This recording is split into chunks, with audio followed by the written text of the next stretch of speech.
गुरु हर कृष्ण आहमा फसलो जो हक्ष अज हमा खास गा बरसतू मैं आने हक बाओ फसालुल बरा वजूदा शमा फसलो अफजाल है फमीनो जमा जमला फरमा बरा फरमा बरा फरमा बरा फरमा बरा।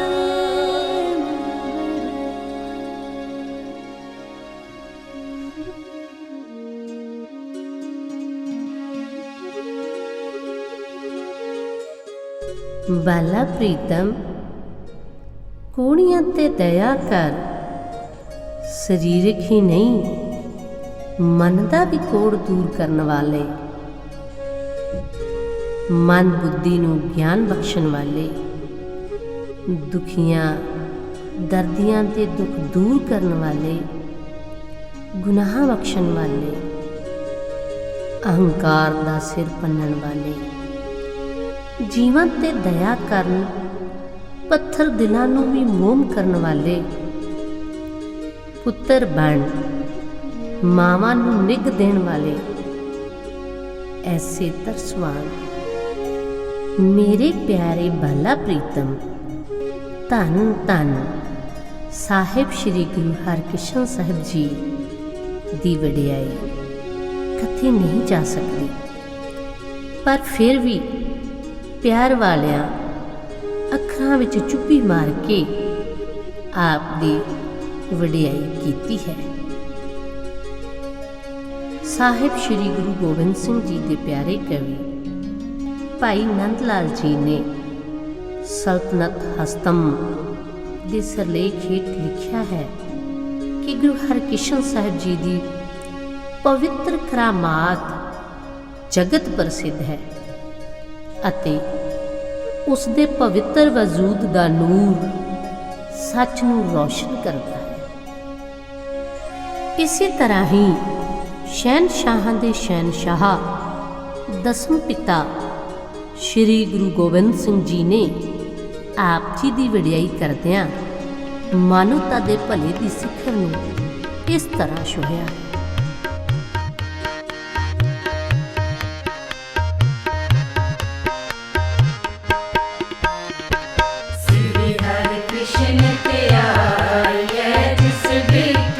सब दुख जाए श्री हरि कृष्ण ते आए, जिस गीत है सब दुख जाए। श्री हरि कृष्ण ते आए, जिस गीत है सब दुख जाए। श्री हरि कृष्ण ते आए, जिस गीत है सब दुख जाए।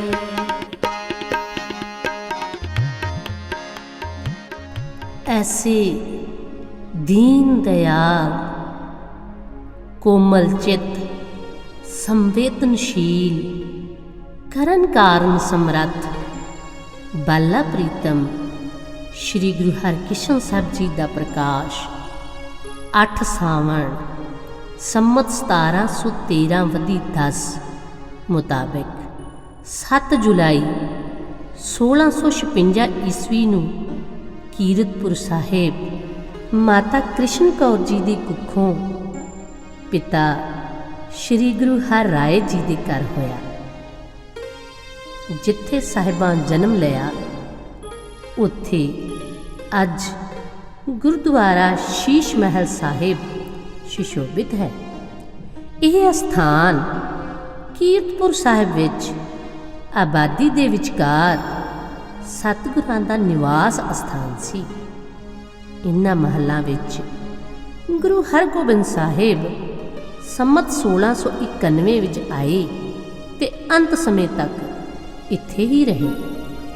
ਸ਼੍ਰੀ ਗੁਰੂ ਹਰਿਰਾਏ ਸਾਹਿਬ ਜੀ ਅਤੇ ਸ਼੍ਰੀ ਗੁਰੂ ਹਰਕ੍ਰਿਸ਼ਨ ਸਾਹਿਬ ਜੀ ਦਾ ਜਨਮ ਇਨ੍ਹਾਂ ਮਹਿਲਾਂ ਵਿੱਚ ਹੀ ਹੋਇਆ ਸੀ।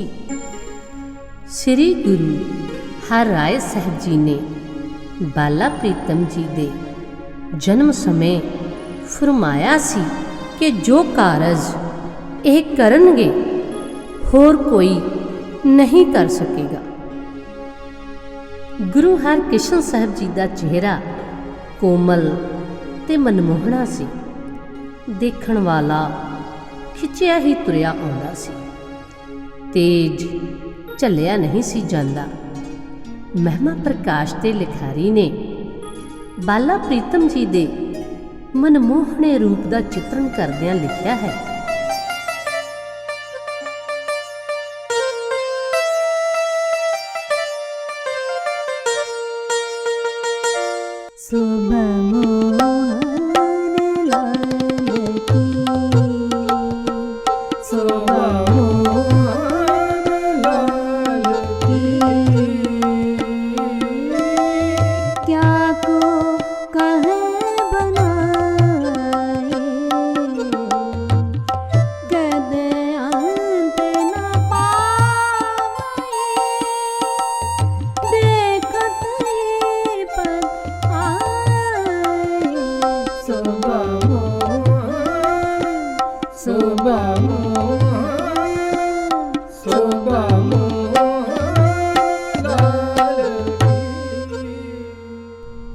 ਇਸੇ ਤਰ੍ਹਾਂ ਕਵੀ ਸੌਂਦਾ ਸਿੰਘ ਜੀ ਨੇ ਗੁਰੂ ਹਰਕ੍ਰਿਸ਼ਨ ਸਾਹਿਬ 8ਵੇਂ ਮਹਿਲ ਹਰ ਸਮ ਸੁੰਦਰ ਰੂਪ ਰਾਵ ਸਮ ਤੇਜ ਅਨੂਪ ਕਹਿ ਕੇ ਉਪਮਾ ਗਾਈ ਹੈ।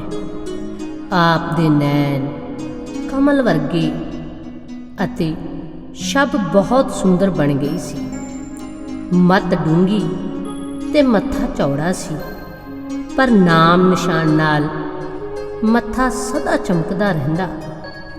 ਆਪ ਜੀ ਦੇ ਦੀਦਾਰ ਤੇ ਚਰਨ ਪਰਸਨ ਨਾਲ ਸੰਗਤਾਂ ਦਾ ਜੀਵਨ ਬੇਦਾਗ ਅਤੇ ਨਿਰਮਲ ਹੋ ਜਾਂਦਾ ਸੀ। ਸਫਲ ਦਰਸ਼ਨ ਸਫਲ ਦਰਸ਼ਨ ਪੇਖਤ ਪੁਨੀਤ ਪੇਖਤ ਪੁਨੀਤ ਪਰਸਤ ਚਰਨ ਗਤ ਨਿਰਮਲ ਰੀਤ ਨਿਰਮਲ ਰੀਤ ਨਿਰਮਲ ਰੀਤ ਨਿਰਮਲ ਰੀਤ ਨਿਰਮਲ ਸਫਲ ਦਰਸ਼ਨ ਪੇਖਤ ਪੁਨੀਤ ਪਰਸਤ ਚਰਨ ਗਤ ਨਿਰਮਲ ਰੀਤ। ਆਪ ਜੀ ਦਾ ਬਚਪਨ ਗੁਰੂ ਪਿਤਾ ਗੁਰੂ ਹਰਿਰਾਏ ਸਾਹਿਬ ਜੀ ਦੀ ਨਿਗਰਾਨੀ ਵਿੱਚ ਬੀਤਿਆ। ਆਪ ਜੀ ਦੀ ਸ਼ਖਸੀਅਤ ਤੇ ਗੁਰੂ ਪਿਤਾ ਗੁਰੂ ਹਰਿਰਾਏ ਸਾਹਿਬ ਜੀ ਦੇ ਸੁਭਾਅ ਦਾ ਬਹੁਤ ਜ਼ਿਆਦਾ ਪ੍ਰਭਾਵ ਸੀ। ਆਪ ਜੀ ਆਪਣੇ ਹੱਥੀਂ ਆਈ ਸੰਗਤ ਦੀ ਸੇਵਾ ਕਰਦੇ, ਲੰਗਰ ਛਕਾਉਂਦੇ ਅਤੇ ਸੰਗਤ ਦੀ ਹਰ ਤਰ੍ਹਾਂ ਲੋੜ ਨੂੰ ਪੂਰਾ ਕਰਦੇ। ਇਸੇ ਲਈ ਸੰਗਤਾਂ ਆਪ ਜੀ ਨੂੰ ਲਾਡ ਲਡਾਉਂਦੀਆਂ ਸਨ। ਗੁਰੂ ਹਰਿਰਾਏ ਸਾਹਿਬ ਜੀ ਦੀ ਰੱਬੀ ਸ਼ਖਸੀਅਤ ਵਾਲੇ ਗੁਣ ਹੌਲੀ ਹੌਲੀ ਆਪ ਜੀ ਦੀ ਪਾਵਨ ਸ਼ਖਸੀਅਤ ਦਾ ਹਿੱਸਾ ਬਣਦੇ ਜਾ ਰਹੇ ਸਨ। ਕੋਮਲ ਸੁਭਾਅ ਅਤੇ ਸੰਵੇਦਨਸ਼ੀਲਤਾ ਆਪ ਜੀ ਦੀ ਸ਼ਖਸੀਅਤ ਦੇ ਮੁੱਖ ਗੁਣ ਸਨ। ਆਪ ਜੀ ਦੀ ਅੱਖਰੀ ਵਿੱਦਿਆ ਗੁਰੂ ਪਿਤਾ ਜੀ ਦੀ ਨਿਗਰਾਨੀ ਹੇਠ ਪੂਰੀ ਹੋਈ। ਬਾਲਾ ਪ੍ਰੀਤਮ ਗੁਰੂ ਪਾਤਸ਼ਾਹ ਜੀ ਦੀਆਂ ਸੁਣਾਈਆਂ ਸਿੱਖਿਆਵਾਂ ਤੇ ਸਾਖੀਆਂ ਬੜੇ ਧਿਆਨ ਨਾਲ ਸੁਣਦੇ ਸਨ।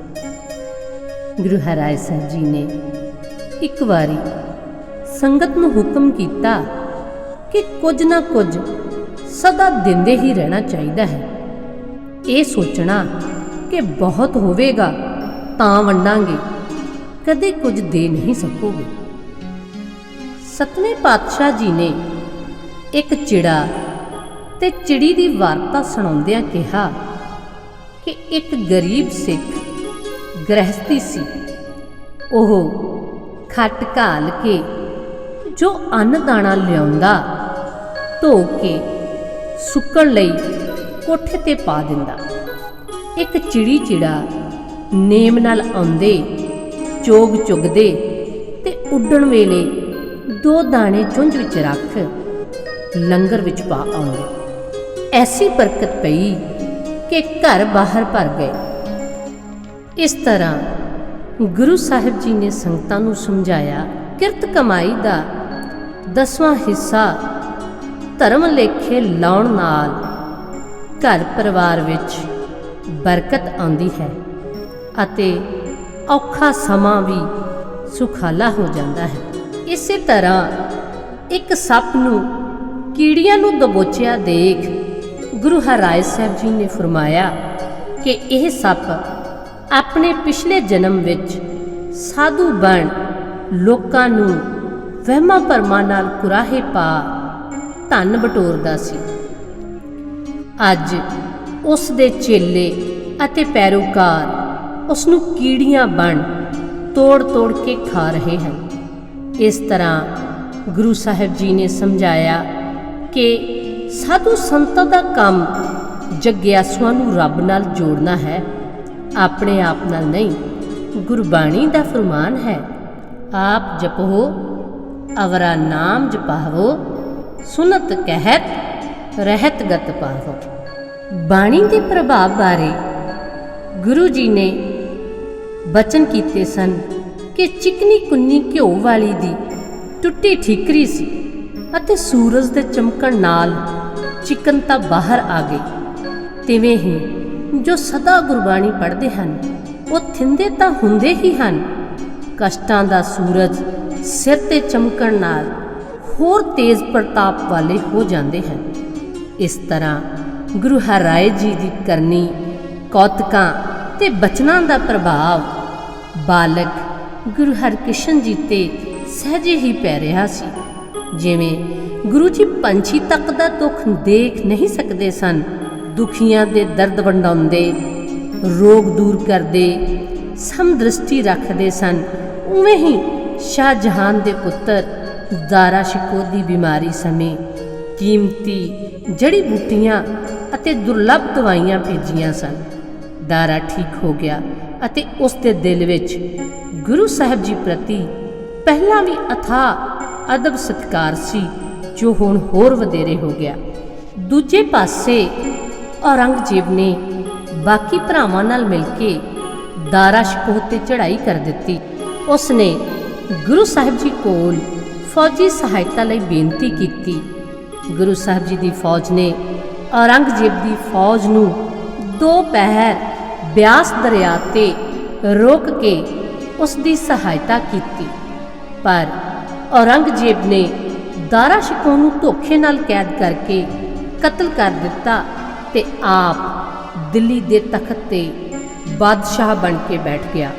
ਉਸ ਦੇ ਤਖਤ ਤੇ ਕਬਜ਼ਾ ਕਰਦਿਆਂ ਹੀ ਪਹਿਲੀ ਵੱਡੀ ਸ਼ਿਕਾਇਤ ਧੀਰ ਮੱਲ ਜੀ ਦੀ ਪੁੱਜੀ।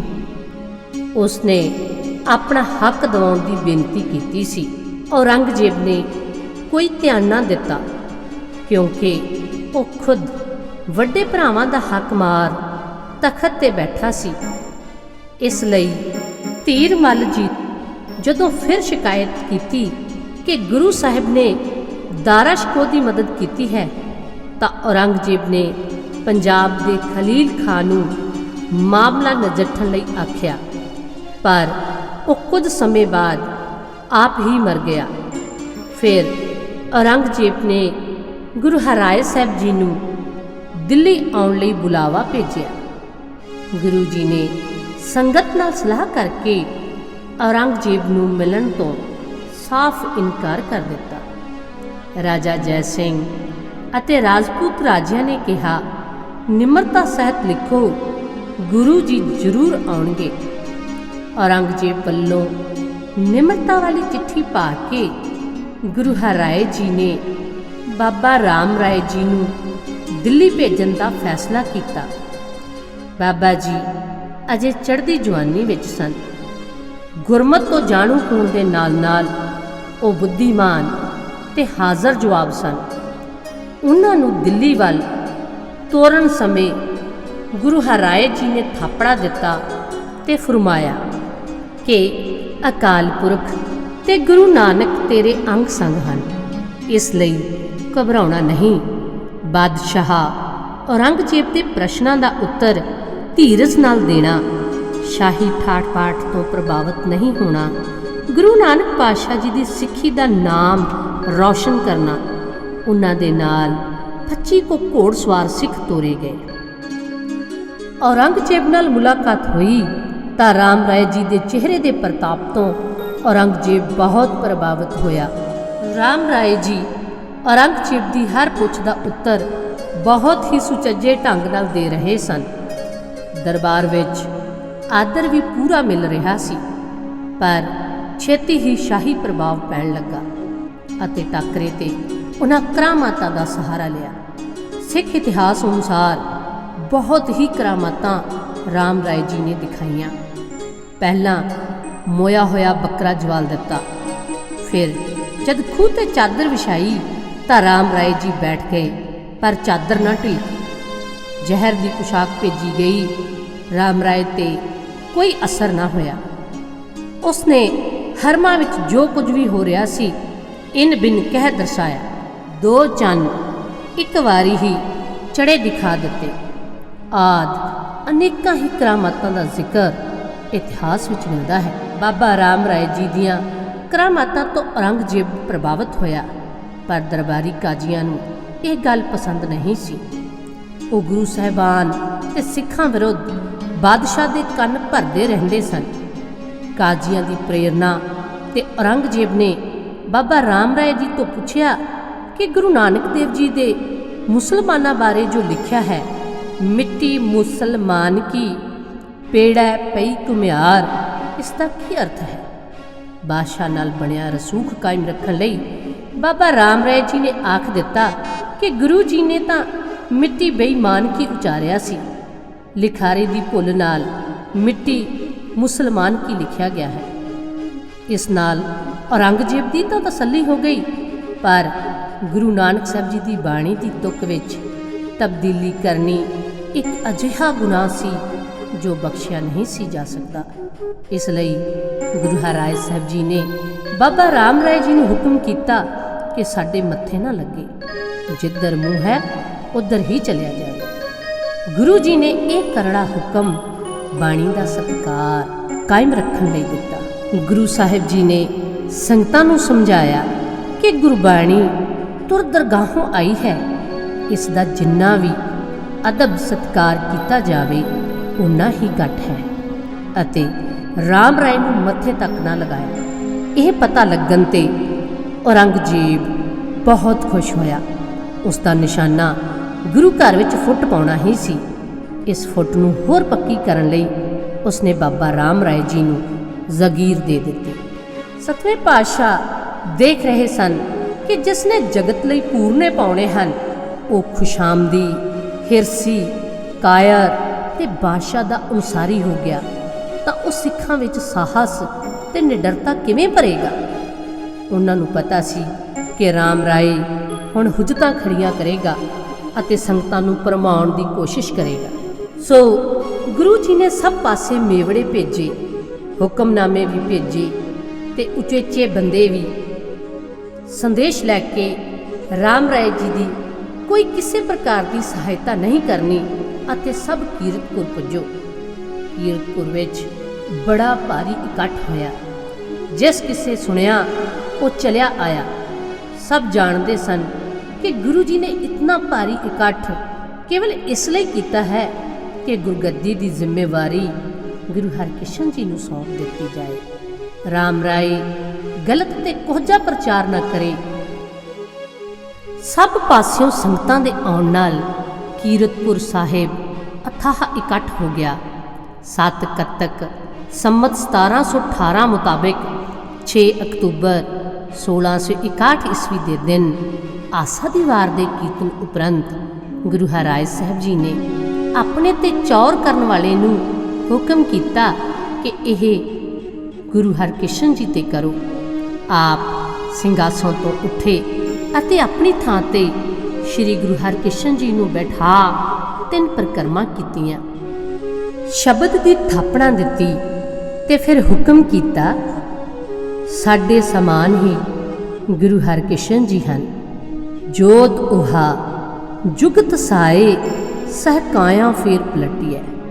ਲੋਕ ਪਰਲੋਕ ਦੇ ਇਹੀ ਮਾਲਕ ਹਨ। ਇਹਨਾਂ ਪਾਸ ਹੀ ਮੁਕਤੀ ਦੀ ਕੁੰਜੀ ਹੈ। ਜਿਸ ਕਿਸੇ ਨੇ ਸ਼ਰਧਾ ਧਾਰੀ ਉਸ ਨੂੰ ਸਭ ਫਲ ਪ੍ਰਾਪਤ ਹੋਣਗੇ। ਬਾਬਾ ਬੁੱਢਾ ਜੀ ਦੇ ਪੋਤਰੇ ਬਾਬਾ ਗੁਰਦਿੱਤਾ ਜੀ ਨੂੰ ਗੁਰਗੱਦੀ ਸੌਂਪਣ ਦੀ ਮਰਿਆਦਾ ਨਿਭਾਉਣ ਲਈ ਹੁਕਮ ਕੀਤਾ। ਸੰਗਤਾਂ ਨੇ ਸਿਰ ਨਿਵਾਇਆ ਤੇ ਫੌਜਾਂ ਨੇ ਬੰਦੂਕਾਂ ਚਲਾ ਕੇ ਸਲਾਮੀ ਦਿੱਤੀ। ਸ੍ਰੀ ਗੁਰੂ ਹਰਿਰਾਏ ਸਾਹਿਬ ਜੀ ਅਕਤੂਬਰ 1661 ਈਸਵੀ ਨੂੰ ਜੋਤੀ ਜੋਤ ਸਮਾ ਗਏ। ਬਾਲਾ ਪ੍ਰੀਤਮ ਜੀ ਦੀ ਦਿੱਖ ਐਸੀ ਸੀ ਕਿ ਹਰ ਇੱਕ ਤੇ ਆਪਣੀ ਛਾਪ ਤੇ ਪ੍ਰਭਾਵ ਪਾ ਜਾਂਦੀ ਸੀ। ਉਮਰ ਛੋਟੀ ਸੀ ਪਰ ਤੇਜ ਝੱਲਿਆ ਨਹੀਂ ਸੀ ਜਾਂਦਾ। ਜਦ ਬੋਲਦੇ ਤਾਂ ਸੰਗਤਾਂ ਮੁਗਧ ਹੋ ਜਾਂਦੀਆਂ। ਸਾਹਿਬਾਂ ਦੇ ਦਰਸ਼ਨ ਕਰਦਿਆਂ ਹੀ ਪ੍ਰਸੰਨਤਾ ਮਿਲਦੀ। ਤੇਜ ਪ੍ਰਤਾਪ, ਧੀਰਜ, ਬਚਨ, ਸਿੱਧੀ, ਆਤਮਿਕ ਸ਼ਕਤੀ ਵੱਡੇ ਗੁਰੂ ਸਾਹਿਬਾਨ ਵਾਲੇ ਹੀ ਹਰ ਕੋਈ ਦੇਖ ਰਿਹਾ ਸੀ। ਸੰਗਤਾਂ ਵਹੀਰਾਂ ਪਾ ਕੇ ਦਰਸ਼ਨਾਂ ਨੂੰ ਆਉਂਦੀਆਂ ਤੇ ਜੀ ਦਾਨ ਲੈ ਕੇ ਮੁੜਦੀਆਂ। ਆਪ ਬਚਨ ਕਰਦੇ ਤਾਂ ਬ੍ਰਹਮ ਗਿਆਨ ਦੀ ਮੂਰਤ ਲੱਗਦੇ ਤੇ ਸੁਣਨ ਵਾਲਿਆਂ ਦੀ ਅਗਿਆਨਤਾ ਦਾ ਹਨੇਰਾ ਖਤਮ ਹੋ ਜਾਂਦਾ।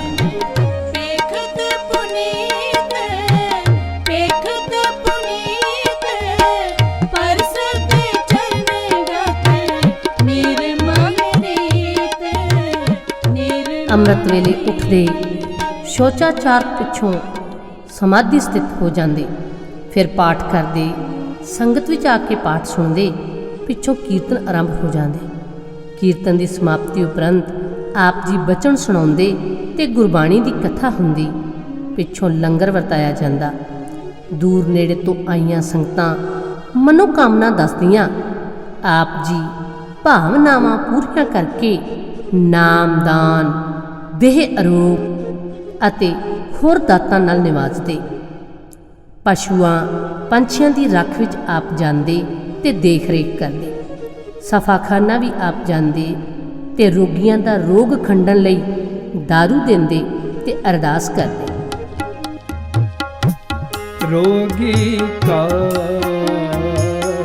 सब खंडो रोगी का सब खंडो रोग दुखिए का मिटाओ प्रभ सोग दुखिए का मिटाओ प्रभ सोग रोगी का सब खंडो रोगी का सब खंडो सब खंडो सब खंडो। ਗਿਆਨੀ ਗਿਆਨ ਸਿੰਘ ਜੀ ਨੇ ਤਵਾਰੀਖ ਗੁਰੂ ਖਾਲਸਾ ਵਿੱਚ ਇੱਕ ਵਾਰਤਾ ਲਿਖੀ ਹੈ ਕਿ ਇੱਕ ਵਾਰੀ ਆਪ ਜੀ ਪਾਲਕੀ ਤੇ ਸਵਾਰ ਹੋ ਸਫਾਖਾਨਾ ਜਾ ਰਹੇ ਸਨ ਕਿ ਇੱਕ ਕੋਹੜੀ ਬਿਪਰਾਂ ਦਾ ਸਿੱਖਿਆ ਸਿਖਾਇਆ ਪਾਲਕੀ ਅੱਗੇ ਲੇਟ ਗਿਆ ਤੇ ਉੱਚੀ ਉੱਚੀ ਪੁਕਾਰਨ ਲੱਗਾ। सब खंडो रोगी का सब खंडो सब खंडो सब खंडो। ਦੀਨ ਦਸ਼ਾ ਦੇਖ ਕੇ ਆਪ ਜੀ ਪਾਲਕੀ ਤੋਂ ਉਤਰੇ, ਆਪਣਾ ਨਿੱਜ ਦਾ ਰੁਮਾਲ ਦਿੱਤਾ। ਉਸ ਰੋਗੀ ਨੇ ਮੂੰਹ ਤੇ ਫੇਰਿਆ, ਗਿੱਲਾ ਕਰਕੇ ਅੰਗ ਰੱਖਿਅਕ ਨੇ ਪੂੰਝਿਆ ਤਾਂ ਉਹ ਕੁਸ਼ਤੀ ਨਰੋਆ ਹੋਇਆ। ਇਹ ਦੇਖ ਸੁਣ ਕੇ ਫਿਰ ਤਾਂ ਬੇਅੰਤ ਬਿਮਾਰ ਆਉਣ ਲੱਗੇ। ਗੁਰੂ ਜੀ ਦੀ ਮਿਹਰ ਸਦਕਾ ਰਾਜੀ ਹੋ ਮੁੜਦੇ। ਦਵਾਈਆਂ ਵੀ ਇਹੋ ਜਿਹੀਆਂ ਬਣੀਆਂ ਰਹਿੰਦੀਆਂ ਜੋ ਅਸਾਧ ਰੋਗ ਦੂਰ ਕਰ ਦਿੰਦੀਆਂ। ਲੰਗਰ ਦੀ ਆਪ ਸੇਵਾ ਕਰਦੇ। ਫਿਰ ਘੜੀ ਕੋ ਆਰਾਮ ਕਰਕੇ ਸ਼ਾਮ ਨੂੰ ਨੇਜਾਬਾਜ਼ੀ ਤੇ ਘੋੜਸਵਾਰੀ ਹੁੰਦੀ। ਜੰਗੀ ਕਰਤੱਵ ਯੋਧੇ ਦਿਖਾਉਂਦੇ, ਜੇਤੂ ਬਖਸ਼ਿਸ਼ਾਂ ਪਾਉਂਦੇ ਤੇ ਰਹਿਮਤਾਂ ਨਾਲ ਝੋਲੀਆਂ ਭਰ ਕੇ ਮੁੜਦੇ। ਸ਼ਾਮ ਦੇ ਦੀਵਾਨ ਵਿੱਚ ਗੁਰੂ ਸਾਖੀ ਹੁੰਦੀ ਤੇ ਸੋਦਰ ਦੀ ਚੌਂਕੀ ਲੱਗਦੀ। ਗੁਰੂ ਦਰਬਾਰ ਦੀ ਐਸੀ ਦਿੱਖ ਸੀ ਕਿ ਹਰ ਕੋਈ ਆਇਆ ਆਤਮਿਕ ਰੰਗ ਨਾਲ ਰੰਗਿਆ ਜਾਂਦਾ ਸੀ। ਸ਼੍ਰੀ ਗੁਰੂ ਹਰਕ੍ਰਿਸ਼ਨ ਸਾਹਿਬ ਜੀ ਦਾ ਦਰਬਾਰ ਇੱਕ ਅਜਿਹਾ ਰੂਹਾਨੀ ਕੇਂਦਰ ਬਣ ਚੁੱਕਿਆ ਸੀ ਜਿਸ ਵਿੱਚ ਦੁਪਤਾ ਦਾ ਕੋਈ ਵੀ ਅੰਸ਼ ਮੌਜੂਦ ਨਹੀਂ ਸੀ। ਸਿੱਖ ਸੰਗਤਾਂ ਵਿੱਚ ਦਰਸ਼ਨਾਂ ਦਾ ਚਾਅ ਹੀ ਇਤਨਾ ਸੀ ਕਿ ਜਥੇ ਬਣਾ ਬਣਾ ਕੇ ਕੀਰਤਪੁਰ ਸਾਹਿਬ ਪੁੱਜ ਰਹੇ ਸਨ। ਰੋਪੜ ਨਿਵਾਸੀ ਭਾਈ ਸੰਤ ਰਾਮ ਜੀ, ਭਾਈ ਸਦਾਮਲ, ਭਾਈ ਰਾਮ ਲਾਲ ਦਰਸ਼ਨਾਂ ਨੂੰ ਆਏ ਅਤੇ ਬੇਨਤੀ ਕੀਤੀ ਕਿ ਜੀਵਨ ਰੂਪ ਕਿਵੇਂ ਪ੍ਰਾਪਤ ਹੋਏ। ਗੁਰੂ ਸਾਹਿਬ ਜੀ ਨੇ ਫਰਮਾਇਆ, ਬਾਕੀ ਕਰਮਾਂ ਨਾਲ ਬੇਸ਼ੱਕ ਕੁਝ ਦੁਨਿਆਵੀ ਸ਼ੋਹਰਤ ਤਾਂ ਮਿਲ ਜਾਂਦੀ ਹੈ, ਪਰ ਦਰਗਾਹ ਨਾਮ ਜਪਣ ਨਾਲ ਹੀ ਮਾਨ ਮਿਲਦਾ ਹੈ। ਵਾਹਿਗੁਰੂ ਜਸ ਕਰਦੇ ਰਹਿਣਾ ਹੀ ਜੀਵਨ ਦਾ ਸਹੀ ਰੂਪ ਹੈ। ਗੁਰੂ ਅਰਜਨ ਦੇਵ ਜੀ ਦਾ ਫਰਮਾਨ ਆਪ ਜੀ ਨੇ ਉਚਾਰ ਕੇ ਸੁਣਾਇਆ। जीवन रूप गोपाल जसी संत जना की जीवन रूप गोपाल जसी संत जना की नानक उबरा नाम जप, नानक उबरा नाम जप, कर सच्चे सावा जीवन रूप गोपाल जसी संत जना की जीवन रूप गोपाल जसी संत जना की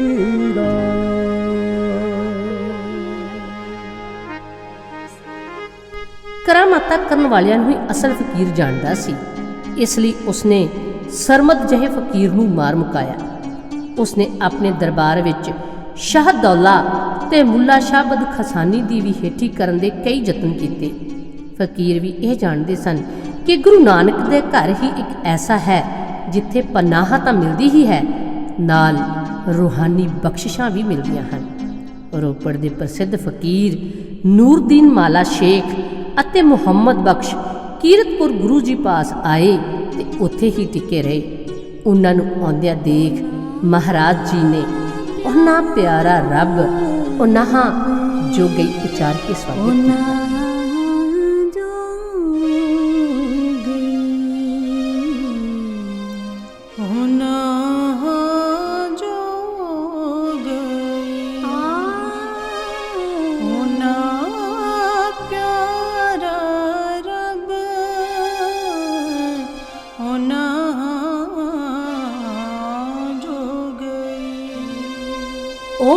बिचे जगे पूंजे हो गई,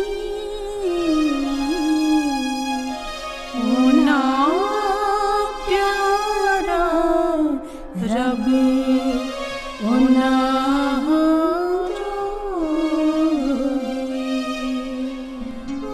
ਬਾਣੀ ਸੁਣਦੇ ਸਾਰ ਤਸੱਲੀ ਹੋਈ। ਜਦ ਉਹਨਾਂ ਆਤਮਕ ਗਿਆਨ ਲਈ ਬੇਨਤੀ ਕੀਤੀ ਤਾਂ ਆਪ ਜੀ ਨੇ ਦੁਨੀਆ ਮੁਕਾਮੇ ਫਾਨੀ ਤਹਿਕੀਕ ਦਿਲਦਾਨੀ ਭਾਵ ਇਹ ਸੱਚ ਜਾਣ ਕਿ ਦੁਨੀਆ ਨਾਸ਼ਵਾਨ ਹੈ ਫਰਮਾ ਕੇ ਜੀਵਨ ਰਾਹ ਦੀ ਮੰਜ਼ਲ ਦਰਸਾਈ। ਇਹ ਫਕੀਰ ਗੁਰੂ ਆਦਰਸ਼ ਨੂੰ ਪ੍ਰਚਾਰਨ ਲਈ ਮੁਸਲਮਾਨ ਦੇਸ਼ਾਂ ਵਿੱਚ ਵੀ ਗਏ। ਗੁਰੂ ਜੀ ਦੇ ਦਰਸ਼ਨਾਂ ਲਈ ਸਿਰਫ ਮਾਝੇ ਅਤੇ ਮਾਲਵੇ ਤੋਂ ਹੀ ਸੰਗਤਾਂ ਨਹੀਂ ਸਨ ਆ ਰਹੀਆਂ, ਸਗੋਂ ਲੰਮਾ ਦੇਸ਼ ਯਾਨੀ ਕਿ ਪੇਸ਼ਾਵਰ ਅਟਕ ਦੇ ਇਲਾਕੇ ਦੇ ਉੱਤਰੀ ਪੱਛਮੀ ਦੇਸ਼ ਤੋਂ ਸੰਗਤਾਂ ਵੱਡਾ ਜਥਾ ਬਣਾ ਕੇ ਚੱਲ ਪਈਆਂ। ਉਸ ਜਥੇ ਵਿੱਚ ਇੱਕ ਜਸਵੰਤ ਰਾਏ ਨਾਮ ਦਾ ਜਿਉੜਾ ਵੀ ਸੀ, ਜੋ ਨਿਰੋਲ ਇਸ ਲਈ ਨਾਲ ਹੋ ਪਿਆ ਕਿ ਕੀਰਤਪੁਰ ਸੁਣਿਆ ਹੈ ਬਹੁਤ ਇਕੱਠ ਹੁੰਦੇ ਹਨ ਅਤੇ ਉੱਥੇ ਜੇਬ ਕੱਟਣ, ਚੋਰੀ ਕਰਨ, ਮਾਲ ਚੁੱਕਣ ਤੇ ਚੀਜ਼ਾਂ ਉਠਾਉਣ ਦੀ ਮੌਜ ਲੱਗੀ ਰਹੇਗੀ। ਪਰ ਉਸਨੂੰ ਕੀ ਪਤਾ ਸੀ ਕਿ ਗੁਰੂ ਹਰਕ੍ਰਿਸ਼ਨ ਜੀ ਨੇ ਪਹਿਲੀ ਤੱਕਣੀ ਨਾਲ ਉਸਦੀ ਜੀਵਨ ਰੌਂ ਹੀ ਬਦਲ ਦੇਣੀ ਹੈ। ਜਸਵੰਤ ਰਾਏ ਨੇ ਜਦ ਅੱਗੇ ਹੋ ਕੇ ਮੱਥਾ ਟੇਕਿਆ ਤਾਂ 8ਵੇਂ ਪਾਤਸ਼ਾਹ ਜੀ ਨੇ ਭਰਵੀਂ ਨਜ਼ਰ ਪਾ ਕੇ ਉਚਾਰਿਆ, चोर की हम परे ना कोई, परे ना कोई, परे ना कोई। चोर का की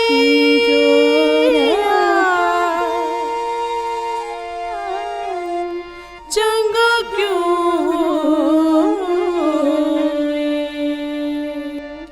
चोर की हम परे ना कोई, परे ना कोई। ਗੁਰੂ ਸਾਹਿਬ ਜੀ ਦੀ ਨਦਰ ਦ੍ਰਿਸ਼ਟੀ ਅਤੇ ਉਹਨਾਂ ਕੋਲੋਂ ਗੁਰਬਾਣੀ ਦੇ ਅੰਮ੍ਰਿਤਮਈ ਬਚਨ ਸੁਣਨ ਨਾਲ ਉਸ ਦੇ ਲੋਕ ਪਰਲੋਕ ਸਵਰ ਗਏ ਅਤੇ ਬਾਲਾ ਪ੍ਰੀਤਮ ਜੀ ਨੇ ਬੜੇ ਪਿਆਰ ਨਾਲ ਉਸ ਨੂੰ ਸਮਝਾਇਆ ਕਿ ਚੋਰੀ ਦੀ ਭੈੜੀ ਵਾਦੀ ਤੈਨੂੰ ਕਿਧਰੇ ਵੀ ਰਹਿਣ ਨਹੀਂ ਦੇਵੇਗੀ। ਚੋਰ ਭਾਵੇਂ ਕਿੰਨਾ ਵੀ ਸੋਹਣਾ ਬਣ ਕੇ ਰਹੇ, ਗੱਲਾਂ ਵੀ ਦੇਖਣ ਨੂੰ ਸਿਆਣਿਆਂ ਵਾਲੀਆਂ ਕਰੇ, ਪਰ ਉਸਦਾ ਸਮਾਜ ਵਿੱਚ ਮੁੱਲ ਕੁਝ ਵੀ ਨਹੀਂ। ਜਸਵੰਤ ਰਾਏ ਨੇ ਸਾਰੀ ਸੰਗਤ ਦੇ ਸਾਹਮਣੇ ਕਿਰਤ ਕਰਨ ਦਾ ਪ੍ਰਣ ਕੀਤਾ ਅਤੇ ਕਾਬਲ ਜਾ ਕੇ ਕਿਰਤ ਕਰਕੇ ਆਪਣੇ ਜੀਵਨ ਦੀ ਘਾਟ ਘੜਦਾ ਰਿਹਾ। ਇਸੇ ਤਰ੍ਹਾਂ ਗੇਂਦਾਮਲ ਨਾਂ ਦਾ ਇੱਕ ਜੁਆਰੀ ਜੂਏ ਅਤੇ ਸ਼ਰਾਬ ਦੀ ਐਸੀ ਭੈੜੀ ਆਦਤ ਦਾ ਸ਼ਿਕਾਰ ਹੋ ਗਿਆ। ਉਸ ਦੇ ਸ਼ਰਾਬੀ ਸੰਗੀ ਉਸ ਨੂੰ ਵਰਗਲਾ ਕੇ ਇਸ ਕੁਚਾਲ ਵਿੱਚੋਂ ਨਿਕਲਣ ਨਾ ਦਿੰਦੇ। ਸੰਗਤ ਨਾਲ ਕੀਰਤਪੁਰ ਸਾਹਿਬ ਦਰਸ਼ਨਾਂ ਨੂੰ ਆਇਆ। ਨਰਮਲ ਵਾਤਾਵਰਨ, ਨਰੋਈਆਂ ਵਿਚਾਰਾਂ ਅਤੇ ਸਦਾ ਖਿੜੇ ਮੱਥੇ ਸਿੱਖਾਂ ਨੂੰ ਚਾਅ ਵਿੱਚ ਭਰੇ ਦੇਖ ਕੇ ਇੱਕ ਦਿਨ ਭਰੀ ਸੰਗਤ ਵਿੱਚ ਗੁਰੂ ਜੀ ਦੇ ਚਰਨ ਪਕੜ ਲਏ ਤੇ ਛੱਡੇ ਹੀ ਨਾ। ਗੁਰੂ ਪਾਤਸ਼ਾਹ ਜੀ ਨੇ ਸੀਸ ਨਿਵਾਇਆ, ਕਿਆ ਥੀਐ ਜੋ ਹਿਰਦੇ ਕੋ ਸੱਦੇ ਜਾਹੇ ਦੇ ਸ਼ਬਦ ਦੀ ਪੰਕਤੀ ਪੜੀ। ਗੇਂਦਾਮਲ ਦਾ ਮਨ ਹਿਲ ਗਿਆ, ਹੱਥ ਜੋੜ ਖਿਮਾ ਮੰਗੀ ਅਤੇ ਜੂਆ ਤੇ ਸ਼ਰਾਬ ਤਿਆਗਣ ਦਾ ਪ੍ਰਣ ਕੀਤਾ। ਸੰਗਤਾਂ ਨੂੰ ਵੀ ਮਹਾਰਾਜ ਨੇ ਇਹਨਾਂ ਮਾੜੀਆਂ ਆਦਤਾਂ ਤੋਂ ਸਦਾ ਦੂਰ ਰਹਿਣ ਦਾ ਹੁਕਮ ਕੀਤਾ। ਮਾਨਸ ਭਰਿਆ ਆਇਆ, ਮਾਨਸ ਭਰਿਆ ਆਏ, ਜਿਤ ਪੀਤੇ ਮਤ ਦੂਰ ਹੋਏ, ਬਰਲ ਪਵੈ ਵਿੱਚ ਆਏ। ਆਪਣਾ ਪਰਾਇਆ ਨਾ ਪਛਾਣੀ, ਖਸਮੋ ਤੱਕੇ ਖਾਏ, ਜਿਤ ਪੀਤੇ ਖਸਮ ਵਿਸਰੈ, ਦਰਗਹ ਮਿਲੈ ਸਜਾਏ। ਝੂਠਾ ਮਦ ਮੂਲ ਨਾ ਪੀਚਈ, ਝੂਠਾ ਮਦ ਮੂਲ ਨਾ ਪੀਚਈ, ਜੇ ਕਾ ਪਾਰ ਵਸਾਏ। ਨਾਨਕ ਨਦਰੀ ਸੱਚ ਮਦ ਪਾਈਐ, ਸਤਿਗੁਰ ਮਿਲੈ ਜਿਸ ਆਏ। ਸਦਾ ਸਾਹਿਬ ਕੈ ਰੰਗ ਰਹੈ, ਮਹਿਲੀ ਪਾਵੈ ਥਾਉ। ਚੰਡੀਗੜ੍ਹ ਤੋਂ 8-9 ਮੀਲ ਦੇ ਫਾਸਲੇ ਤੇ ਇੱਕ ਲੰਬਾ ਪਿੰਡ ਹੈ। ਉੱਥੋਂ ਦਾ ਪੰਚ ਨੰਦ ਚੰਦ ਮੰਦਕਰਮੀ ਹੋ ਗਿਆ ਤੇ ਵਿਚਾਰ ਕਰਨ ਲੱਗਾ। ਬਾਕੀ ਪੰਚਾਂ ਨੇ ਬਹੁਤ ਸਮਝਾਇਆ ਪਰ ਕਿਸੇ ਦੀ ਸੁਣੇ ਹੀ ਨਾ। ਸੰਗਤ ਨਾਲ ਕੀਰਤਪੁਰ ਸਾਹਿਬ ਗੁਰੂ ਹਰਕ੍ਰਿਸ਼ਨ ਜੀ ਦੇ ਦਰਸ਼ਨਾਂ ਨੂੰ ਆਇਆ। ਮੱਥਾ ਟੇਕਿਆ ਹੀ ਸੀ ਕਿ ਮਹਾਰਾਜ ਜੀ ਨੇ ਜਪਜੀ ਸਾਹਿਬ ਦੀਆਂ ਪੰਕਤੀਆਂ ਸੰਬੋਧਨ ਕਰਕੇ ਸੁਣਾਈਆਂ। ਪੰਚ ਪਰਵਾਨ ਪੰਚ ਪ੍ਰਧਾਨ ਪੰਚੇ ਭਾਵੈ ਦਰਗਹਿ ਮਾਨ ਪੰਚੈ ਸੋਹੈ ਦਰ ਰਾਜਾਨ। ਫਿਰ ਪੰਚ ਦੇ ਲੱਛਣ ਦਰਸਾਏ ਕਿ ਉਸ ਪੰਚ ਦਾ ਨਗਰ ਵੱਧਦਾ ਫੈਲਦਾ ਤੇ ਖੁਸ਼ਹਾਲ ਹੁੰਦਾ ਹੈ ਜੋ ਸੱਤ ਸੰਤੋਖ ਦਇਆ ਧਰਮ ਅਤੇ ਧੀਰਜ ਦੇ ਧਾਰਨੀ ਹੁੰਦਾ ਹੈ ਅਤੇ ਕਾਮ ਕ੍ਰੋਧ ਲੋਭ ਮੋਹ ਤੇ ਹੰਕਾਰ ਗਵਾ ਦਿੰਦਾ ਹੈ। ਐਸਾ ਕਰ ਫਿਰ ਪੰਜ ਤੱਤਾਂ ਦੇ ਗੁਣ ਸ਼ਿਮਾ ਆਦ ਹਿਰਦੇ ਵਿੱਚ ਵਸਾ ਕੇ ਪੰਜਾਂ ਆਵਾਜ਼ ਸਪਰਸ਼ ਰਸ ਰੂਪ ਤੇ ਸੁਗੰਧੀ ਦਾ ਗੁਲਾਮ ਨਹੀਂ ਹੁੰਦਾ। ਨੰਦ ਚੰਦ ਨੇ ਖਿਮਾ ਮੰਗੀ ਤੇ ਅੱਗੇ ਤੋਂ ਨਿਰਮਾਣ ਹੋ ਕੇ ਸੇਵਾ ਕਰਨ ਦਾ ਪ੍ਰਣ ਕੀਤਾ। ਆਪਣਾ ਜੀਵਨ ਵੀ ਕੁੰਦਨ ਹੋਇਆ ਤੇ ਨਗਰ ਵੀ ਵਧਿਆ ਫੁੱਲਿਆ। ਬਚਨਾਂ ਦੇ ਤੀਰ ਨਾਲ ਗੁਰੂ ਹਰਕ੍ਰਿਸ਼ਨ ਜੀ ਰਾਹ ਤੋਂ ਖੁੰਝਿਆਂ ਨੂੰ ਜੀਵਨ ਰਾਹ ਦਰਸਾ ਰਹੇ ਸਨ। ਭਰਤਪੁਰ ਦੇ ਰਹਿਣ ਵਾਲੇ ਜਗਨੇ ਕਸਾਈ ਨੂੰ ਦਿਨ ਰਾਤ ਇਹੀ ਵਿਚਾਰ ਗ੍ਰਸੀ ਰੱਖਦੀ ਸੀ ਕਿ ਉਸ ਦੀ ਕਿਰਤ ਐਸੀ ਹੈ ਕਿ ਜਿਸ ਕਾਰਨ ਉਸ ਦੀ ਕਦੇ ਕਲਿਆਣ ਨਹੀਂ ਹੋ ਸਕੇਗੀ। ਸੰਗਤ ਸਮੇਤ ਗੁਰੂ ਦਰਬਾਰ ਆਇਆ ਤੇ ਮਨ ਦਾ ਤੌਖਲਾ ਦੱਸਿਆ। ਮਹਾਰਾਜ ਜੀ ਨੇ ਤਸੱਲੀ ਦਿੱਤੀ ਕਿ ਭਗਤ ਸਦਨਾ ਜੀ ਵੀ ਇਹੀ ਕਿਰਤ ਕਰਦੇ ਸਨ ਪਰ ਭਗਤੀ ਰੰਗ ਵਿੱਚ ਰੰਗੇ ਹੋਏ ਸਨ। ਗੁਰੂ ਜੀ ਨੇ ਜਗਨੇ ਦਾ ਐਸਾ ਹੌਸਲਾ ਵਧਾ ਕਿ ਉਸ ਦੀ ਦੁਬਦਾ ਦੂਰ ਹੋ ਗਈ। ਮਹਾਰਾਜ ਦੇ ਚਰਨਾਂ ਵਿੱਚ ਹੀ ਰਹਿਣ ਲੱਗ ਪਿਆ ਤੇ ਲੰਗਰ ਦੀ ਸੇਵਾ ਕਰਕੇ ਪਰਮ ਪਦਵੀ ਪਾਈ। ਉਸ ਸਮੇਂ ਸਮਾਜ ਵਿੱਚ ਜੰਮਦੀਆਂ ਹੋਈਆਂ ਲੜਕੀਆਂ ਨੂੰ ਮਾਰਨ ਦੀ ਭੈੜੀ ਵਾਦੀ ਬਹੁਤ ਪ੍ਰਚਲਿਤ ਹੋ ਗਈ ਸੀ। ਇਸ ਦਾ ਪ੍ਰਭਾਵ ਇੰਨਾ ਜ਼ਿਆਦਾ ਸੀ ਕਿ ਬੇਦੀ ਬਾਬੇ ਵੀ ਇਸ ਰੋਗ ਦਾ ਸ਼ਿਕਾਰ ਸਨ। ਉਹ ਤਾਂ ਜੰਮਦੀ ਕੁੜੀ ਨੂੰ ਪੀੜੀ ਤੇ ਰੱਖ ਜਾਂ ਦਰਿਆ ਵਿੱਚ ਰੋੜ ਦਿੰਦੇ ਜਾਂ ਖੂਹ 'ਚ ਵਗਾਹ ਮਾਰਦੇ ਤੇ ਉਸ ਦਾ ਕਤਲ ਕਰ ਦੇਣਾ ਆਮ ਜਿਹੀ ਗੱਲ ਸੀ। ਸ਼੍ਰੀ ਗੁਰੂ ਨਾਨਕ ਦੇਵ ਜੀ ਨੇ ਇਸਤਰੀ ਦੀ ਦਸ਼ਾ ਨੂੰ ਸੁਧਾਰਨ ਲਈ ਸੋ ਕਿਉਂ ਮੰਦਾ ਆਖੀਐ ਜਤ ਜੰਮਹਿ ਰਾਜਾਨ ਕਹਿ ਕੇ ਔਰਤ ਦੇ ਹੱਕ ਵਿੱਚ ਨਾਰਾ ਬੁਲੰਦ ਕੀਤਾ। ਤਾਂ 8ਵੇਂ ਜਾਮੇ ਵਿੱਚ ਸਭ ਤੋਂ ਪਹਿਲਾਂ ਕੁੜੀ ਮਾਰ ਨਾਲ ਨਹੀਂ ਵਰਤਣਾ ਤੇ ਉਸ ਨੂੰ ਸੰਗਤ ਵਿੱਚ ਨਾ ਬੈਠਣ ਦੇਣ ਦਾ ਹੁਕਮ ਸ਼੍ਰੀ ਗੁਰੂ ਹਰਕ੍ਰਿਸ਼ਨ ਸਾਹਿਬ ਜੀ ਨੇ ਕੀਤਾ ਸੀ। ਰੋਪੜ ਦਾ ਰਹਿਣ ਵਾਲਾ ਸ਼ਾਹੂਕਾਰ ਰਾਜਾ ਰਾਮ ਇੱਕ ਅਜਿਹਾ ਹੀ ਵਿਅਕਤੀ ਸੀ ਜੋ ਜੰਮਦੀਆਂ ਹੀ ਕੁੜੀਆਂ ਨੂੰ ਮਾਰ ਦਿੰਦਾ ਸੀ। ਜਦੋਂ ਉਹ ਗੁਰੂ ਸਾਹਿਬ ਜੀ ਦੇ ਦਰਬਾਰ ਵਿੱਚ ਭੇਟਾਵਾਂ ਲੈ ਕੇ ਆਇਆ ਤਾਂ ਗੁਰੂ ਸਾਹਿਬ ਜੀ ਨੇ ਚੌਬਦਾਰ ਨੂੰ ਹੁਕਮ ਕੀਤਾ ਕਿ ਇਸ ਕੁੜੀ ਮਾਰ ਨੂੰ ਸੰਗਤ ਵਿੱਚ ਨਾ ਬੈਠਣ ਦਿੱਤਾ ਜਾਵੇ। ਚੌਬਦਾਰ ਨੇ ਗੁਰੂ ਸਾਹਿਬ ਜੀ ਦਾ ਹੁਕਮ ਸੁਣਾਇਆ ਤਾਂ ਰਾਜਾ ਰਾਮ ਡੰਡੌਤ ਕਰਕੇ ਉੱਥੇ ਹੀ ਲੇਟ ਗਿਆ। ਉਸ ਖਿਮਾ ਮੰਗੀ ਤੇ ਅੱਗੇ ਤੋਂ ਐਸਾ ਕੁਕਰਮ ਨਾ ਕਰਨ ਦਾ ਪ੍ਰਣ ਕੀਤਾ। ਮਹਾਰਾਜ ਜੀ ਨੇ ਫਰਮਾਇਆ ਕਿ ਜਿਸ ਨੇ ਜੀਵਨ ਦੀ ਕਦਰ ਨਹੀਂ ਜਾਣੀ ਉਸ ਨੂੰ ਗੁਰੂ ਦਰਬਾਰ ਦੀ ਹਾਜ਼ਰੀ ਕਰਨ ਦੀ ਆਗਿਆ ਨਹੀਂ ਅਤੇ ਸੰਗਤਾਂ ਪ੍ਰਤੀ ਹੁਕਮ ਕੀਤਾ ਕਿ ਕੁੜੀ ਮਾਰ ਨਾਲ ਨਹੀਂ ਵਰਤਣਾ। ਬਾਲਾ ਪ੍ਰੀਤਮ ਜੀ ਨੇ ਕੇਸ ਰੱਖਣ ਕੇਸਾਂ ਦਾ ਅਦਬ ਕਰਨ ਤੇ ਕੇਸ ਨਾ ਕਟਾਉਣ ਦੇ ਉੱਚੇ ਹੁਕਮ ਦਿੱਤੇ। ਸਾਹਿਬ ਸ਼੍ਰੀ ਗੁਰੂ ਨਾਨਕ ਦੇਵ ਜੀ ਨੇ ਵੀ ਭਾਈ ਮਰਦਾਨਾ ਜੀ ਨੂੰ 3 ਬਾਤਾਂ ਹਮੇਸ਼ਾ ਯਾਦ ਰੱਖਣ ਲਈ ਕਿਹਾ ਸੀ। ਇੱਕ ਕੇਸ ਨਹੀਂ ਕਟਵਾਉਣੇ, ਦੂਸਰਾ ਅੰਮ੍ਰਿਤ ਵੇਲੇ ਨੂੰ ਨਹੀਂ ਖੁੰਝਾਉਣਾ ਤੇ ਤੀਸਰਾ ਆਏ ਸਾਧੂ ਸੰਤਾਂ ਦੀ ਪ੍ਰੇਮ ਨਾਲ ਸੇਵਾ ਕਰਨੀ। ਜਿਸ ਤੋਂ ਸਿੱਧ ਹੁੰਦਾ ਹੈ ਕਿ ਕੇਸਾਂ ਦੀ ਸੰਭਾਲ ਸੰਬੰਧੀ ਹੁਕਮ ਪਹਿਲੇ ਗੁਰੂ ਸਾਹਿਬ ਜੀ ਤੋਂ ਹੀ ਚੱਲਿਆ ਆ ਰਿਹਾ ਸੀ। ਗੁਰੂ ਹਰਕ੍ਰਿਸ਼ਨ ਪਾਤਸ਼ਾਹ ਜੀ ਦੇ ਪਾਸ ਇੱਕ ਯੋਧਾ ਨਈਆ ਸ਼ਸਤਰ ਨੇ ਆਣ ਕੇ ਬੇਨਤੀ ਕੀਤੀ ਕਿ ਉਹ ਮਾਨਸਿਕ ਰੋਗਾਂ ਨਾਲ ਪੀੜਤ ਹੈ ਤੇ ਸ਼ਖਸੀਅਤ ਖੰਡਤ ਰਹਿੰਦੀ ਹੈ। ਐਸਾ ਉਪਦੇਸ਼ ਬਖਸ਼ੋ ਕਿ ਇਕਾਗਰਤਾ ਮਿਲੇ ਅਤੇ ਮਨ ਹੋਰ ਥਾਵਾਂ ਤੇ ਨਾ ਭਟਕੇ। ਗੁਰੂ ਹਰਕ੍ਰਿਸ਼ਨ ਜੀ ਨੇ ਫਰਮਾਇਆ ਕਿ ਕੇਸਾਧਾਰੀ ਹੋ ਕੇ ਨਾਮ ਜਪੋ ਅਤੇ ਸਿਮਰਨ ਕਰੋ, ਦੁੱਖ ਦਾ ਦੇਰਾ ਟੁੱਟ ਜਾਵੇਗਾ। ਉਸ ਪ੍ਰਣ ਕੀਤਾ कि अगों केसां की बेअदबी नहीं करेगा। नैया शस्त्र उगा जोधा होया जिस गुरु गोबिंद सिंह जी महाराज के समय तक सेवा की। इसे तरह जगत झूठ तमाकू ना सेव का पहला हुक्म बाला प्रीतम गुरु हरकृष्ण जी ने किया सी, जिन्हां दा एक पुरख जो अपनी धर्म जुगत करके जंजिया जुगत के नाम नाल प्रसिद्ध सी, पर तंबाकू सेवन की भैड़ी वादी का शिकार हो गया सी। जद वह गुरु दरबार विच कीरतपुर साहिब हाजिर होया ते बेनती की कि वह धर्म कर्म का पूरा प्रेमी है, पर आत्मक टिका प्राप्त नहीं होया। तो गुरु हरकृष्ण साहब जी ने फरमाया, जद तक तंबाकू सेवन की भैड़ी वादी तो छुटकारा नहीं पाउंदे यह आत्मिक शांति नहीं मिल सकेगी।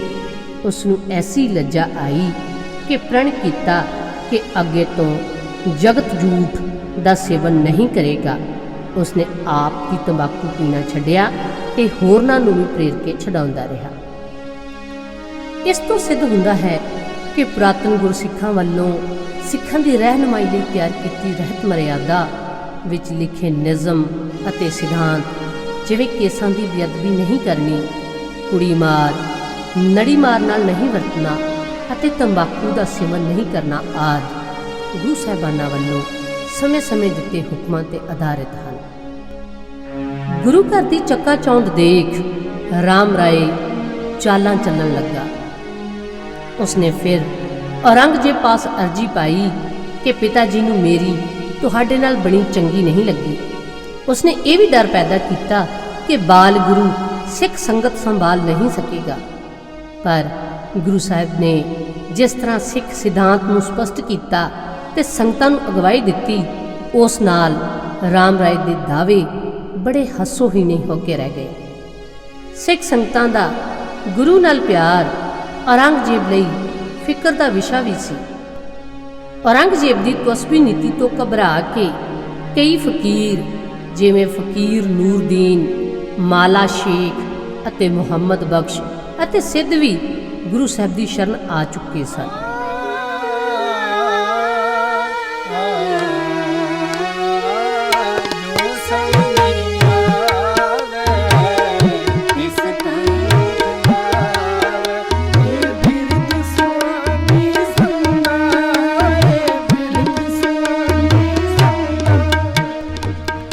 औरंगजेब अपनी सरीरक अरोगता लई कश्मीर वल जाण लई 18 दसंबर 1662 ਨੂੰ ਲਾਹੌਰ ਲਈ ਚੱਲਿਆ ਅਤੇ ਘੁੰਮਦਾ ਘੁਮਾਉਂਦਾ ਦਸੰਬਰ 1663 ਵਿੱਚ ਦਿੱਲੀ ਵਾਪਸ ਆਇਆ।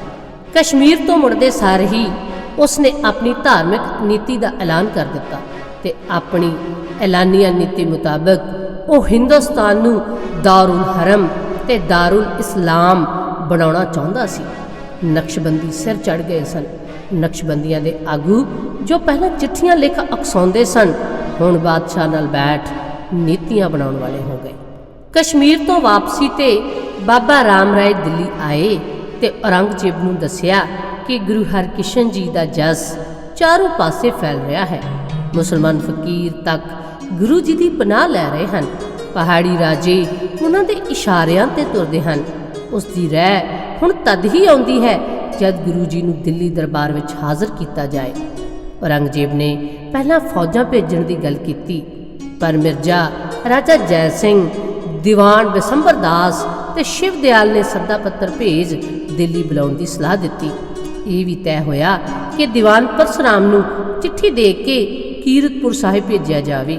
ਪਰਸ਼ਰਾਮ ਨੂੰ ਮਿਰਜ਼ਾ ਰਾਜਾ ਜੈ ਸਿੰਘ ਨੇ ਚੰਗੀ ਤਰ੍ਹਾਂ ਸਮਝਾ ਭੇਜਿਆ ਕਿ ਆਦਰ ਨਾਲ ਪਹਿਲਾਂ ਉਸਦੀ ਤੇ ਫਿਰ ਔਰੰਗਜ਼ੇਬ ਦੀ ਚਿੱਠੀ ਦੇਣੀ। ਜੇ ਪੁੱਛਣ ਤਾਂ ਕਹਿਣਾ ਆਪ ਜੀ ਦੀ ਰਜ਼ਾ ਵਰਤੇਗੀ, ਮਿਲਣ ਦਾ ਚਿੱਤ ਹੋਵੇ ਤਾਂ ਹੀ ਬਾਦਸ਼ਾਹ ਨੂੰ ਮਿਲਣਾ। ਜਦੋਂ ਪਰਸ਼ਰਾਮ ਕੀਰਤਪੁਰ ਸਾਹਿਬ ਪਹੁੰਚਿਆ ਤਾਂ ਗੁਰੂ ਸਾਹਿਬ ਨੇ ਉਸ ਨੂੰ ਸ਼ਾਮ ਦੇ ਦੀਵਾਨ ਵਿੱਚ ਆਉਣ ਦੀ ਆਗਿਆ ਭੇਜੀ ਤਾਂ ਕਿ ਸਾਰੀ ਵਾਰਤਾ ਸਿੱਖਾਂ ਤੇ ਸੰਗਤਾਂ ਦੇ ਸਾਹਮਣੇ ਹੋਵੇ। ਇਹ ਸਭ ਪ੍ਰਗਟਾ ਰਿਹਾ ਸੀ ਕਿ ਗੁਰੂ ਪਾਤਸ਼ਾਹ ਜੀ ਕਿਤਨੇ ਬੇਪਰਵਾਹ ਸਨ। ਲੱਗੇ ਦੀਵਾਨ 'ਚ ਸੰਗਤਾਂ ਨੂੰ ਸ਼ਾਂਤ ਚਿੱਤ ਬੈਠਿਆਂ ਕੀਰਤਨ ਤੇ ਫਿਰ ਵਿਚਾਰਾਂ ਸੁਣਦੇ ਦੇਖ ਦੀਵਾਨ ਪਰਸ਼ਰਾਮ ਤੇ ਅਜਿਹਾ ਪ੍ਰਭਾਵ ਪਿਆ ਕਿ ਉਸ ਨੇ ਵੀ ਹੱਥ ਜੋੜ ਕੇ ਮੱਥਾ ਟੇਕਿਆ ਅਤੇ ਪਹਿਲਾਂ ਜੈ ਸਿੰਘ ਦਾ ਖੱਤ ਅਤੇ ਫਿਰ ਔਰੰਗਜ਼ੇਬ ਦੀ ਚਿੱਠੀ ਪੜ੍ਹ ਕੇ ਸੁਣਾਈ, ਜਿਸ ਵਿੱਚ ਉਸਨੇ ਦਿੱਲੀ ਆਉਣ ਲਈ ਲਿਖਿਆ ਸੀ। ਬਾਲਾ ਪ੍ਰੀਤਮ ਜੀ ਨੇ ਮੁਖੀ ਸਿੱਖਾਂ ਦੀ ਰਾਏ ਲਈ, ਜਿਨ੍ਹਾਂ ਵਿੱਚ ਭਾਈ ਦਰਗਾਹ ਮੱਲ, ਭਾਈ ਦਇਆਲਾ ਜੀ, ਭਾਈ ਗੁਰਦੱਤਾ ਜੀ, ਭਾਈ ਮਨੀ ਸਿੰਘ ਜੀ ਦਾ ਨਾਮ ਜ਼ਿਕਰਯੋਗ ਹੈ। ਸਾਰੇ ਸਿੱਖਾਂ ਨੇ ਆਖਿਆ ਕਿ ਦਿੱਲੀ ਜਾਣ ਵਿੱਚ ਕੀ ਹਰਜ ਹੈ, ਜੇਕਰ ਨਾ ਗਏ ਤਾਂ ਗਲਤ ਨਤੀਜੇ ਕੱਢੇ ਜਾਣਗੇ। ਗੁਰੂ ਮਹਾਰਾਜ ਜੀ ਨੇ ਕਿਹਾ, ਠੀਕ ਹੈ, ਦਿੱਲੀ ਜਾਣ ਵਿੱਚ ਕੋਈ ਹਰਜ ਨਹੀਂ, ਪਰ ਮੈਂ ਦੁਸ਼ਟ ਔਰੰਗਜ਼ੇਬ ਨਾਲ ਮੁਲਾਕਾਤ ਨਹੀਂ ਕਰਨੀ। ਇਸ ਤੇ ਸਾਰੇ ਦੀਵਾਨ ਵਿੱਚ ਚੁੱਪ ਵਰਤ ਗਏ, ਪਰ ਬੁਲਾਵਾ ਲੈ ਕੇ ਆਏ। ਪਰਸ਼ੁਰਾਮ ਨੇ ਮੌਕਾ ਸੰਭਾਲ ਕੇ ਕਿਹਾ, ਜਿਵੇਂ ਆਪ ਜੀ ਦਾ ਹੁਕਮ ਹੈ ਐਸਾ ਹੀ ਹੋਵੇਗਾ। ਇਸ ਨਾਲ ਸੰਗਤਾਂ ਦੀ ਤਸੱਲੀ ਹੋ ਗਈ। ਪਰਸ਼ੁਰਾਮ ਤਾਂ ਸੁਨੇਹਾ ਦੇ ਕੇ ਚਲਿਆ ਗਿਆ। ਇੱਧਰ ਦਿੱਲੀ ਜਾਣ ਦੀ ਤਿਆਰੀ ਆਰੰਭ ਹੋਈ। ਸ਼੍ਰੀ ਗੁਰੂ ਹਰਕ੍ਰਿਸ਼ਨ ਸਾਹਿਬ ਜੀ ਨੇ ਕੀਰਤਪੁਰ ਦਾ ਪ੍ਰਬੰਧ ਭਾਈ ਭਗਤਾ ਜੀ ਤੇ ਹੋਰ ਨਿਕਟਵਰਤੀ ਸਿੱਖਾਂ ਨੂੰ ਸੰਭਾਲ ਦਿੱਤਾ ਤੇ ਆਪ ਆਪਣੇ ਨਾਲ ਭਾਈ ਗੁਰਬਖਸ਼ ਸਿੰਘ ਜੀ, ਭਾਈ ਮਨੀ ਸਿੰਘ, ਭਾਈ ਦਿਆਲਾ ਜੀ, ਪੰਜਾਬਾ ਮਸੰਦ, ਮੁਨਸ਼ੀ ਸੰਗਤੀਆ, ਭਾਈ ਦਰਗਾਹ ਮੱਲ, ਦੀਵਾਨ ਸਤੀ ਰਾਮ ਤੇ ਹੋਰ ਸੰਗਤਾਂ ਸਮੇਤ ਦਿੱਲੀ ਨੂੰ ਚੱਲ ਪਏ। ਅੱਗੇ ਨਗਾਰਾ, ਪਿੱਛੇ ਝੰਡੇ, ਫਿਰ ਧਨੁੱਖ-ਬੱਧ, ਫਿਰ ਸ਼ਸਤਰਧਾਰੀ 2200 ਘੋੜਸਵਾਰ ਸਨ। ਉਸ ਤੋਂ ਪਿੱਛੋਂ ਮਹਾਰਾਜ ਜੀ ਦੀ ਪਾਲਕੀ ਤੇ ਨਾਲ ਰੱਥ ਵਿੱਚ ਮਾਤਾ ਜੀ ਸਨ। ਇਸ ਪਿੱਛੇ ਸ਼ਬਦ ਕੀਰਤਨ ਕਰਦੇ ਜਥੇ ਤੇ ਹੋਰ ਘੋੜਸਵਾਰ ਸਨ। ਗੁਰੂ ਜੀ ਨੇ ਪਹਿਲਾ ਪੜਾਅ ਰੋਪੜ ਵਿਖੇ ਕੀਤਾ। ਅਗਲੇ ਦਿਨ ਜਦੋਂ ਰੋਪੜ ਤੋਂ ਕੂਚ ਕਰਨ ਲੱਗੇ ਤਾਂ ਇੱਕ ਸਿੱਖ ਨੇ ਬੇਨਤੀ ਕੀਤੀ ਕਿ ਲੰਮੇ ਦੇਸ਼ ਕਾਬਲ ਕੰਧਾਰ ਤੋਂ ਸੰਗਤਾਂ ਆ ਰਹੀਆਂ ਹਨ। ਸੰਗਤਾਂ ਵਿੱਚ ਬੱਚੇ, ਬੁੱਢੇ ਅਤੇ ਇਸਤਰੀਆਂ ਵੀ ਹਨ। ਇਹ ਵੀ ਬੇਨਤੀ ਕੀਤੀ ਕਿ ਸੰਗਤਾਂ ਥੱਕੀਆਂ ਹੋਈਆਂ ਹਨ ਤੇ ਸਵੇਰ ਤੱਕ ਪੁੱਜ ਜਾਣਗੀਆਂ। ਸੋ ਰਵਾਨਗੀ ਰੋਕ ਦਿੱਤੀ ਗਈ। ਦੀਵਾਨ ਸੱਜ ਗਏ ਅਤੇ ਦੁਪਹਿਰ ਤੱਕ ਸੰਗਤਾਂ ਆ ਗਈਆਂ। ਦਰਸ਼ਨ ਕਰਕੇ ਗਦ-ਗਦ ਹੋਈਆਂ। ਇੱਕ ਦਿਨ ਠਹਿਰ ਕੇ ਸਤਿਗੁਰੂ ਜੀ ਕੁਰਾਲੀ, ਖਰੜ, ਬਨੂੜ ਆਦਿ ਥਾਵਾਂ ਤੋਂ ਪੜਾ ਕਰਦੇ ਹੋਏ ਪੰਜੋਖਰਾ ਸਾਹਿਬ ਪੁੱਜੇ। ਇੱਥੇ ਵੀ ਇੱਕ ਸਿੱਖ ਨੇ ਆ ਕੇ ਬੇਨਤੀ ਕੀਤੀ ਕਿ ਕਸ਼ਮੀਰ ਦੀ ਸੰਗਤ ਪਹਿਲਾਂ ਕੀਰਤਪੁਰ ਪੁੱਜੀ ਤੇ ਉੱਥੋਂ ਪੰਜੋਖਰਾ ਸਾਹਿਬ ਆ ਰਹੀ ਹੈ। ਗੁਰੂ ਜੀ ਸੰਗਤ ਦੀ ਉਡੀਕ ਵਿੱਚ 2 ਦਿਨ ਉੱਥੇ ਰੁਕੇ ਰਹੇ। ਇਹ ਸਭ ਦ੍ਰਿੜ ਕਰਵਾਉਂਦਾ ਹੈ ਕਿ ਗੁਰੂ ਜੀ ਸੰਗਤ ਦਾ ਕਿਤਨਾ ਆਦਰ ਕਰਦੇ ਸਨ। ਇੱਥੇ ਪੰਜੋਖਰਾ ਵਿਖੇ ਜਦੋਂ ਗੁਰੂ ਸਾਹਿਬ ਜੀ ਦਾ ਦੀਵਾਨ ਲੱਗਿਆ ਹੋਇਆ ਸੀ ਤਾਂ ਇੱਕ ਹੰਕਾਰੀ ਪੰਡਤ ਲਾਲ ਚੰਦ, ਜੋ ਕਿ ਜਾਤ ਅਤੇ ਵਿਦਿਆ ਦੇ ਹੰਕਾਰ ਦੇ ਨਾਲ ਭਰਿਆ ਹੋਇਆ ਸੀ, ਨੇ ਇੱਕ ਸਿੱਖ ਕੋਲੋਂ ਪੁੱਛਿਆ ਕਿ ਕੌਣ ਮਹਾਰਾਜ ਆਏ ਹਨ। ਸਿੱਖ ਨੇ ਦੱਸਿਆ ਕਿ ਦੀਨ ਦੁਖੀਆਂ ਦੇ ਪਾਤਸ਼ਾਹ 8ਵੇਂ ਨਾਨਕ ਮੇਰੇ ਬਾਲਾ ਪ੍ਰੀਤਮ ਸ਼੍ਰੀ ਗੁਰੂ ਹਰਕ੍ਰਿਸ਼ਨ ਜੀ ਪਧਾਰੇ ਹਨ। ਨਾ ਸੁਣਦੇ ਸਾਰ ਹੰਕਾਰੀ ਪੰਡਤ ਕਹਿਣ ਲੱਗਾ, ਨਾਮ ਹਰਕ੍ਰਿਸ਼ਨ ਰੱਖ ਲੈਣਾ ਤਾਂ ਆਸਾਨ ਹੈ, ਪਰ ਸ਼੍ਰੀ ਕ੍ਰਿਸ਼ਨ ਜੀ ਵਰਗੇ ਗੁਣ ਕਿੱਥੇ। ਗੀਤਾ ਉਚਾਰਨੀ ਤਾਂ ਇੱਕ ਪਾਸੇ, ਅਰਥ ਹੀ ਦਰਸਾ ਦੇਣ। ਸਿੱਖ ਨੇ ਇਨ ਬਿਨ ਗੱਲ ਗੁਰੂ ਜੀ ਨੂੰ ਆਖ ਸੁਣਾਈ। ਮਹਾਰਾਜ ਜੀ ਜਾਣ ਗਏ ਕਿ ਹੰਕਾਰ ਨਾਲ ਬ੍ਰਾਹਮਣ ਅੰਨਾ ਹੋ ਕੇ ਠੇਡੇ ਖਾ ਰਿਹਾ ਹੈ। ਬ੍ਰਾਹਮਣ ਨੂੰ ਜਦ ਸਿੱਖ ਨਾਲ ਲੈ ਕੇ ਆਏ ਤਾਂ ਗੁਰੂ ਜੀ ਨੇ ਕਿਹਾ, ਭਲੇ ਲੋਕ, ਤੂੰ ਕੀ ਪੁੱਛਣਾ ਚਾਹੁੰਦਾ ਹੈ? ਗੱਲ ਬੇਸ਼ੱਕ ਬਿਨਾਂ ਝਿਜਕ ਕਰ। ਉਸਨੇ ਕਾਲੀ ਕਾਲੀ ਬੋਲਣ ਤੋਂ ਗੁਰੂ ਜੀ ਜਾਣ ਗਏ ਕਿ ਇਸ ਨੂੰ ਜੇ ਉੱਤਰ ਵੀ ਦੇ ਦਿੱਤਾ ਤਾਂ ਤਸੱਲੀ ਨਹੀਂ ਹੋਣ ਲੱਗੀ। ਹੰਕਾਰ ਨਹੀਂ ਟੁੱਟੇਗਾ। ਹੁਕਮ ਕੀਤਾ ਕਿ ਜੋ ਤੇਰੀ ਨਜ਼ਰ ਵਿੱਚ ਨਗਰ ਅੰਦਰ ਸਭ ਤੋਂ ਮੂਰਖ ਹੈ, ਸੱਦ ਲਿਆ। ਤੇਰੀਆਂ ਪੁੱਛਾਂ ਦਾ ਉੱਤਰ ਉਹੀ ਦੇਵੇਗਾ। ਗੁਰੂ ਜੀ ਦੇ ਬਚਨ ਸੁਣਦੇ ਹੀ ਉਸ ਦਾ ਹੰਕਾਰ ਹੋਰ ਵੱਧ ਗਿਆ। ਉਸਨੇ ਆਪਣੀ ਮਾੜੀ ਸੋਚ ਤੇ ਵਿਉਂਤਬੰਦੀ ਨਾਲ ਨਗਰ ਤੋਂ ਇੱਕ ਮਾਨਸਿਕ ਤੌਰ ਤੇ ਕਮਜ਼ੋਰ ਚੀਵਰ, ਜੋ ਕਿ ਘਰਾਂ ਦਾ ਪਾਣੀ ਭਰਦਾ ਸੀ ਅਤੇ ਬੋਲ ਵੀ ਨਹੀਂ ਸੀ ਸਕਦਾ, ਉਸ ਨੂੰ ਪਕੜ ਲਿਆਇਆ। ਸਿੱਖ ਇਤਿਹਾਸ ਨੇ ਉਸ ਦਾ ਨਾਮ ਛੱਜੂ ਚੀਵਰ ਕਰਕੇ ਲਿਖਿਆ ਹੈ। ਗੁਰੂ ਜੀ ਨੇ ਛੱਜੂ ਜੀ ਵੱਲ ਅੰਮ੍ਰਿਤ ਦ੍ਰਿਸ਼ਟੀ ਕੀਤੀ ਤੇ ਉਹ ਤਤ ਗਿਆਨ ਦਾ ਗਿਆਤਾ ਹੋ ਗਿਆ।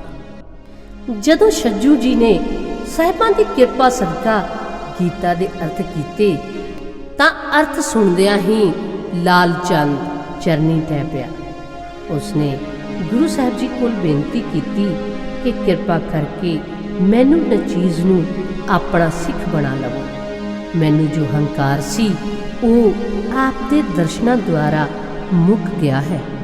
ਹੁਣ ਕੇਵਲ ਤੇ ਕੇਵਲ ਤੁਹਾਡਾ ਹੀ ਆਸਰਾ ਚਾਹੁੰਦਾ ਹਾਂ। ਸੂਰਜ ਪ੍ਰਕਾਸ਼ ਤੇ ਕਰਤਾ ਜੀ ਨੇ ਇਸ ਝਾਕੀ ਨੂੰ ਇਸ ਤਰ੍ਹਾਂ ਬਿਆਨ ਕੀਤਾ ਹੈ। ਸੁਨ ਦੀਜਨੇ ਗੁਰ ਸੂਤ ਉਤਾਰਾ,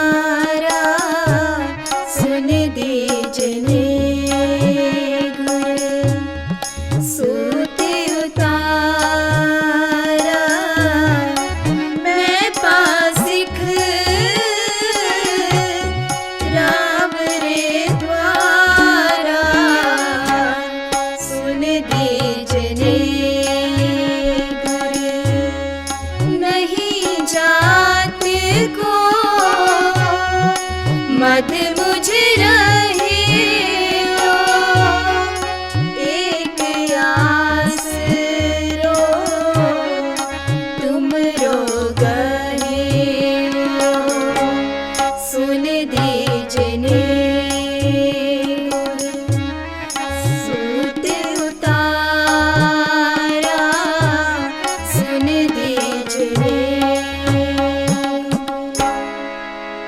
ਇਤਿਹਾਸ ਪੜ੍ਹਿਆਂ ਪਤਾ ਲੱਗਦਾ ਹੈ ਕਿ ਇਸੇ ਲਾਲ ਚੰਦ ਨੇ ਕਲਗੀ ਵਾਲੇ ਪਾਤਸ਼ਾਹ ਜੀ ਕੋਲੋਂ ਅੰਮ੍ਰਿਤ ਛਕਿਆ ਤੇ ਲਾਲ ਸਿੰਘ ਬਣ ਕੇ ਚਮਕੌਰ ਦੀ ਜੰਗ ਵਿੱਚ ਸ਼ਹੀਦ ਹੋਏ। ਭਾਈ ਛੱਜੂ ਜੀ ਨੂੰ ਗੁਰੂ ਜੀ ਨੇ ਬਖਸ਼ਾਂ ਕੀਤੀਆਂ ਤੇ ਪ੍ਰਚਾਰ ਲਈ ਜਗਨਨਾਥਪੁਰੀ ਵੱਲ ਭੇਜਿਆ ਤੇ ਉਹਨਾਂ ਦੀ ਵੰਸ਼ ਵਿੱਚੋਂ ਪ੍ਰਸਿੱਧ ਗੁਰੂ ਕੇ 5 ਪਿਆਰਿਆਂ ਵਿੱਚੋਂ ਭਾਈ ਹਿੰਮਤ ਸਿੰਘ ਜੀ ਪਿਆਰੇ ਹੋਏ ਹਨ। ਪੰਜੋਖਰਾ ਸਾਹਿਬ ਤੋਂ ਤੁਰਨ ਲੱਗਿਆਂ ਗੁਰੂ ਸਾਹਿਬ ਜੀ ਨੇ ਇਹ ਅਨੁਭਵ ਕੀਤਾ ਕਿ ਇਤਨੇ ਜ਼ਿਆਦਾ ਸੰਗਤ ਦੇ ਨਾਲ ਤੁਰਨਾ ਕੋਈ ਸੌਖਾ ਨਹੀਂ। ਇਸ ਲਈ ਗੁਰੂ ਸਾਹਿਬ ਜੀ ਨੇ ਸੰਗਤਾਂ ਨੂੰ ਵਾਪਸ ਮੁੜਨ ਦਾ ਹੁਕਮ ਕੀਤਾ ਤੇ ਆਪ ਕੁਝ 94 ਸਿੱਖਾਂ ਤੇ ਮਾਤਾ ਜੀ ਦੇ ਨਾਲ ਦਿੱਲੀ ਵੱਲ ਨੂੰ ਚੱਲ ਪਏ। ਆਪ ਪੰਜੋਖਰਾ ਤੋਂ ਅੰਬਾਲਾ, ਸ਼ਾਹਬਾਦ, ਕੁਰੂਕਸ਼ੇਤਰ, ਪਾਣੀਪਤ, ਸੋਨੀਪਤ ਹੁੰਦੇ ਹੋਏ ਦਿੱਲੀ ਪਹੁੰਚੇ। ਦਿੱਲੀ ਵਿੱਚ ਵੀ ਅਥਾਹ ਸੰਗਤਾਂ ਗੁਰੂ ਜੀ ਦੇ ਦਰਸ਼ਨਾਂ ਅਤੇ ਉਹਨਾਂ ਨੂੰ ਜੀ ਆਇਆ ਕਹਿਣ ਲਈ ਆਈਆਂ। ਰਾਜਾ ਜੈ ਸਿੰਘ ਵੀ ਗੁਰੂ ਜੀ ਦੇ ਸਵਾਗਤ ਲਈ ਪਹੁੰਚਿਆ। ਸਾਰੇ ਹੈਰਾਨ ਸਨ ਅਤੇ ਗੁਰੂ ਜੋਤ ਦੀ ਵਡਿਆਈ ਕਰ ਰਹੇ ਸਨ। ਰਾਜਾ ਜੈ ਸਿੰਘ ਨੇ ਗੁਰੂ ਜੀ ਦਾ ਟਿਕਾਣਾ ਆਪਣੇ ਪਾਸ ਕਰਵਾਇਆ। ਭਾਵੇਂ ਰਾਜਾ ਜੈ ਸਿੰਘ ਗੁਰੂ ਘਰ ਪ੍ਰਤੀ ਆਦਰ ਰੱਖਦਾ ਸੀ, ਪਰ ਉਸ ਦੀ ਰਾਣੀ ਨੇ ਪੰਡਤਾਂ ਦੇ ਚੁੱਕੇ ਚੁਕਾਏ ਗੁਰੂ ਨਾਨਕ ਦੇ ਘਰ ਨੂੰ ਪਰਖਣ ਲਈ ਗੁਰੂ ਜੀ ਨੂੰ ਦਰਸ਼ਨ ਦੇਣ ਦੀ ਚਾਹਤ ਪ੍ਰਗਟ ਕੀਤੀ। ਰਾਣੀ ਨੇ ਮਨ ਵਿੱਚ ਧਾਰ ਲਿਆ ਕਿ ਅਗਰ ਗੁਰੂ ਸੱਚਾ ਹੈ ਤਾਂ ਮੇਰੀ ਗੋਦੀ ਵਿੱਚ ਆ ਕੇ ਬੈਠੇ। ਰਾਣੀ ਨੇ ਆਪਣੀਆਂ ਗੋਲੀਆਂ ਨੂੰ ਰਾਣੀਆਂ ਵਾਲੇ ਕੱਪੜੇ ਪਵਾ ਕੇ ਆਪ ਉਹਨਾਂ ਦੇ ਵਿੱਚ ਬੈਠ ਗਈ। ਗੁਰੂ ਹਰਕ੍ਰਿਸ਼ਨ ਜੀ ਸਭ ਨੂੰ ਛੱਡ ਕੇ ਰਾਣੀ ਦੀ ਗੋਦ ਵਿੱਚ ਬੈਠ ਗਏ। ਇਸ ਘਟਨਾ ਨਾਲ ਗੁਰੂ ਘਰ ਦੀ ਸ਼ੋਭਾ ਹੋਰ ਵੱਧ ਗਈ। ਬੇਪਰਵਾਹ ਤੇ ਬੇਮੁਹਤਾਜ ਗੁਰੂ ਜੀ ਦੇ ਦਰਸ਼ਨਾਂ ਨੂੰ ਦਿੱਲੀ ਉਮੜ ਪਈ। ਜੋ ਜਗਿਆਸੂ ਪ੍ਰਭੂ ਮਿਲਾਪ ਦੇ ਦੀਦਾਰ ਦੀ ਇੱਛਾ ਵੀ ਲੈ ਕੇ ਆਉਂਦੇ, ਗੁਰੂ ਜੀ ਦੀ ਕਿਰਪਾ ਦ੍ਰਿਸ਼ਟੀ ਕਰਦੇ ਤੇ ਉਸ ਦੇ ਹਿਰਦੇ ਵਿੱਚ ਗਿਆਨ ਦਾ ਪ੍ਰਕਾਸ਼ ਹੋ ਜਾਂਦਾ। ਅਚਰਜ ਲੀਲਾ ਲੋਕ ਦੇਖਦੇ ਤੇ ਖੁਸ਼ੀਆਂ ਮਾਣਦੇ ਘਰੀ ਮੁੜਦੇ। ਗੁਰੂ ਜੀ ਸਭ ਦੀਆਂ ਇਛਾਵਾਂ ਪੂਰੀਆਂ ਕਰਦੇ। ਗੁਰੂ ਜੀ ਦੀ ਕੀਰਤੀ ਘਰ ਘਰ ਫੈਲ ਗਈ। ਪਿਤਾ ਗੁਰੂ ਜੀ ਵੱਲੋਂ ਪਾਏ ਪੂਰਨਿਆਂ ਅਤੇ ਹੁਕਮ ਅਨੁਸਾਰ ਬਾਲਾ ਪ੍ਰੀਤਮ ਜੀ ਔਰੰਗਜ਼ੇਬ ਨੂੰ ਮਿਲਣ ਤੋਂ ਇਨਕਾਰੀ ਹੀ ਰਹੇ। ਕਈ ਯਤਨ ਹੋਏ ਪਰ ਗੁਰੂ ਸਾਹਿਬ ਜੀ ਨੇ ਦਰਸ਼ਨ ਦੇਣ ਤੋਂ ਇਨਕਾਰ ਕਰ ਦਿੱਤਾ। ਔਰੰਗਜ਼ੇਬ ਨੇ ਆਪਣੇ ਵੱਡੇ ਸ਼ਹਿਜ਼ਾਦੇ ਮੁਅੱਜ਼ਮ ਨੂੰ ਗੁਰੂ ਦਰਬਾਰ ਵਿੱਚ ਭੇਜਿਆ। ਗੁਰੂ ਦਰਬਾਰ ਦੀ ਸ਼ਾਨੋ ਸ਼ੌਕਤ ਦੇਖ ਕੇ ਸ਼ਹਿਜ਼ਾਦਾ ਮੁਅੱਜ਼ਮ ਵੀ ਅਭਿੱਜ ਨਾ ਰਹਿ ਸਕਿਆ। ਉਸਨੇ ਗੁਰੂ ਜੀ ਨੂੰ ਬੇਨਤੀ ਕੀਤੀ ਕਿ ਮੇਰੇ ਪਿਤਾ ਨੂੰ ਦਰਸ਼ਨ ਦੇਣ ਦੀ ਕਿਰਪਾਲਤਾ ਕਰੋ, ਪਰ ਆਪ ਨੇ ਸਾਫ਼-ਸਾਫ਼ ਮਨਾ ਕਰ ਦਿੱਤਾ ਤੇ ਆਖਿਆ, ਔਰੰਗਜ਼ੇਬ ਜ਼ੁਲਮ ਕਮਾ ਰਿਹਾ ਹੈ, ਮੈਂ ਉਸ ਦੇ ਮੱਥੇ ਨਹੀਂ ਲੱਗਣਾ। ਕਿਹਾ ਜਾਂਦਾ ਹੈ ਕਿ ਔਰੰਗਜ਼ੇਬ ਨੇ ਰਤਨ, ਬਸਤਰ खिलौने आदि नजराने वजों भेजे। गुरु जी ने सब वस्तुआं वापस कर दित्तियां। ਇਹ भी कहा कि बादशाह नूं कह देना मेल किसी हालात विच भी नहीं होवेगा। गुरु पिता जी दे बचन अटल ही रहणगे। गुरु जी दा इतना दृढ़ चित रहना साडे लई पूरने सन कि किसी वड्डी तो वड्डी सरकारी शक्ति की परवाह नहीं करनी। गुरु जी ने फारसी अखरां विच माझ की वार दा गुरु नानक देव जी का यह श्लोक औरंगजेब नूं लिख के भजवाया, जिस नूं सिख इतिहास का पहला जफरनामा कहा जाता है। इस शब्द का भाव इस प्रकार है, जे पाक अल्लाह हिरदे विच नहीं वसदा तां खाण ते हंडाउण दा की स्वाद होया। जे मेवे घिओ मिठा गुड़ मैदा अते मांस वरतिया की होया। जे सोहणे कपड़े अते आराम दी सेज मिल गई अते मौजां मान लईआं तां की बन गया। जे फौज चोबदार चौरबरदार मिल गए ते महलां विच वसना नसीब होया। सब व्यर्थ है, फजूल है। अल्लाह दीन नाम बिना सब पदार्थ नाशवान हन। बाणी दे बोल हन। क्या खादे क्या पहनदे क्या खादे क्या पहनदे जामन नाही सच्चा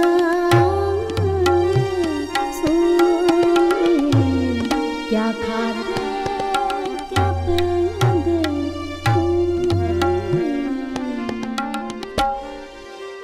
बंसावली नामा कृत भाई केसर सिंह छिब्बर विच लिखिया है कि अचानक औरंगजेब बंगला साहिब एक दिन सवेरे तड़कसार आप ही चल के आ गया। गुरु जी नूं जद खबर हुई तां साहिबा ने यकदम दरवाजे बंद करवा दिते। औरंगजेब ने गुरु साहब जी के दर्शनां लई तरले लए अते अद्धी घड़ी बंगला साहिब के बाहर खलोता रहा, पर गुरु साहब जी ने दरवाजा ना खोलण दिता। प्रोफैसर पूर्ण सिंह जी ने भी लिखा है कि अनेकां यत्न किए गए, वार वार कहा गया, पर गुरु जी सदा ना मिलते ते ही दृढ़ रहे। इस घटना पिछों गुरु हरकिशन जी ने अपना टिकाणा भाई कल्याणा जी की धर्मशाला विच कर लिया। गुरु हरकिशन साहिब जी जदों दिल्ली पहुंचे सन, उदों दिल्ली विच चेचक की बीमारी फैली हुई सी अते महामारी की शक्ल धारण कर चुकी सी। बाला प्रीतम जी ने दिल्ली विच फैली चेचक की बीमारी नूं रोकण लई दसवंध की माया की खुल के वरतों की। घबराए हुए लोगों नूं ढारस देण लई आप उन्हां इलाकिਆਂ ਵਿੱਚ ਜਾਂਦੇ रहे जिथे चेचक का बहुत जोर सी। गुरु जी की अपनी दुनियावी उम्र भी अजे पौने को 8 साल की ही सी। इस उम्र विच चेचक का हमला बहुत तेजी नाल हुंदा है, पर लोक सेवा विच गुरु जी ने अपनी सेहत की कोई परवाह ना की। बाला प्रीतम जी ने दिल्ली निवासियों के दुख नूं ना सहारते हुए उन्हां दा दुख अपने सिर ले लिया।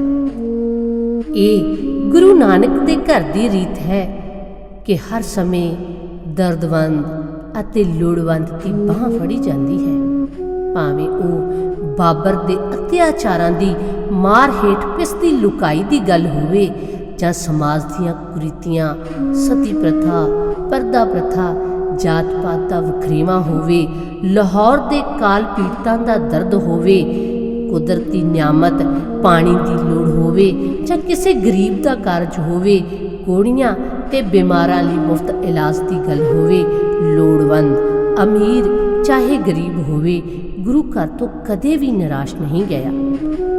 सो गुरु हरकिशन पातशाह जी ने दिल्ली निवासियों के इस दुख नूं अपने सिर ते ले लिया। आप जी नूं चेचक ने आन घेरिया ते बहुत जोरदार बुखार होया। शरीर उत्ते चेचक दे दाने निकल आए। आप जी ने शरीर का अंत नेड़े जान के कीरतपुर तो आए सिखां समेत अपना टिकाणा जमुना के कंढे खुले आसमान थले कर लिया। ਆਪ ਜੀ ਦੀ ਬਿਮਾਰੀ ਸੁਣ ਕੇ ਸੰਗਤਾਂ ਭਾਰੀ ਗਿਣਤੀ ਵਿੱਚ ਜਮਨਾ ਨਦੀ ਦੇ ਕੰਢੇ ਇਕੱਤਰ ਹੋ ਗਈਆਂ।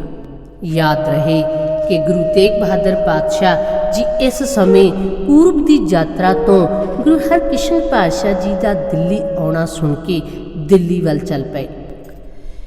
ਪਟਵਹੀ ਪੂਰਬੀ ਦੱਖਣੀ ਅਨੁਸਾਰ ਸ੍ਰੀ ਗੁਰੂ ਤੇਗ ਬਹਾਦਰ ਸਾਹਿਬ ਜੀ ਅਤੇ ਮਾਤਾ ਨਾਨਕੀ ਜੀ 21 ਮਾਰਚ 1664 ਈਸਵੀ ਨੂੰ ਸ੍ਰੀ ਗੁਰੂ ਹਰਕ੍ਰਿਸ਼ਨ ਸਾਹਿਬ ਅਤੇ ਮਾਤਾ ਕ੍ਰਿਸ਼ਨ ਕੌਰ ਜੀ ਨੂੰ ਦਿੱਲੀ ਵਿਖੇ ਮਿਲੇ ਅਤੇ 3 ਦਿਨ ਰਹੇ। ਇਹ ਤੇਗ ਬਹਾਦਰ ਸਾਹਿਬ ਜੀ ਦਾ ਅਤੇ ਗੁਰੂ ਹਰਕ੍ਰਿਸ਼ਨ ਸਾਹਿਬ ਜੀ ਦਾ ਪਹਿਲਾ ਤੇ ਅੰਤਮ ਮਿਲਾਪ ਸੀ। ਕੰਢੇ ਤੇ ਆ ਜੁੜੀਆਂ ਸੰਗਤਾਂ ਦੀ ਮਨੋਦਸ਼ਾ ਨੂੰ ਦੇਖਦਿਆਂ ਹੋਇਆਂ ਗੁਰੂ ਸਾਹਿਬ ਜੀ ਨੇ ਉਪਦੇਸ਼ ਕੀਤਾ ਕਿ ਸਰੀਰਾਂ ਦਾ ਮੇਲ ਥੋੜ੍ਹੇ ਚਿਰੇ ਹੀ ਹਨ, ਕੇਵਲ ਗੁਰੂ ਉਪਦੇਸ਼ ਨੂੰ ਕਮਾਉਣ ਦੀ ਲੋੜ ਹੈ। ਗੁਰੂ ਉਪਦੇਸ਼ ਕਮਾਇਆ ਮਨ ਵਾਂਛਿਤ ਫਲ ਮਿਲਦੇ ਹਨ। ਇਹ ਕਦੇ ਨਾ ਭੁੱਲਣਾ ਕਿ ਸਭ ਦਾ ਗੁਰੂ ਸ਼ਬਦ ਹੈ।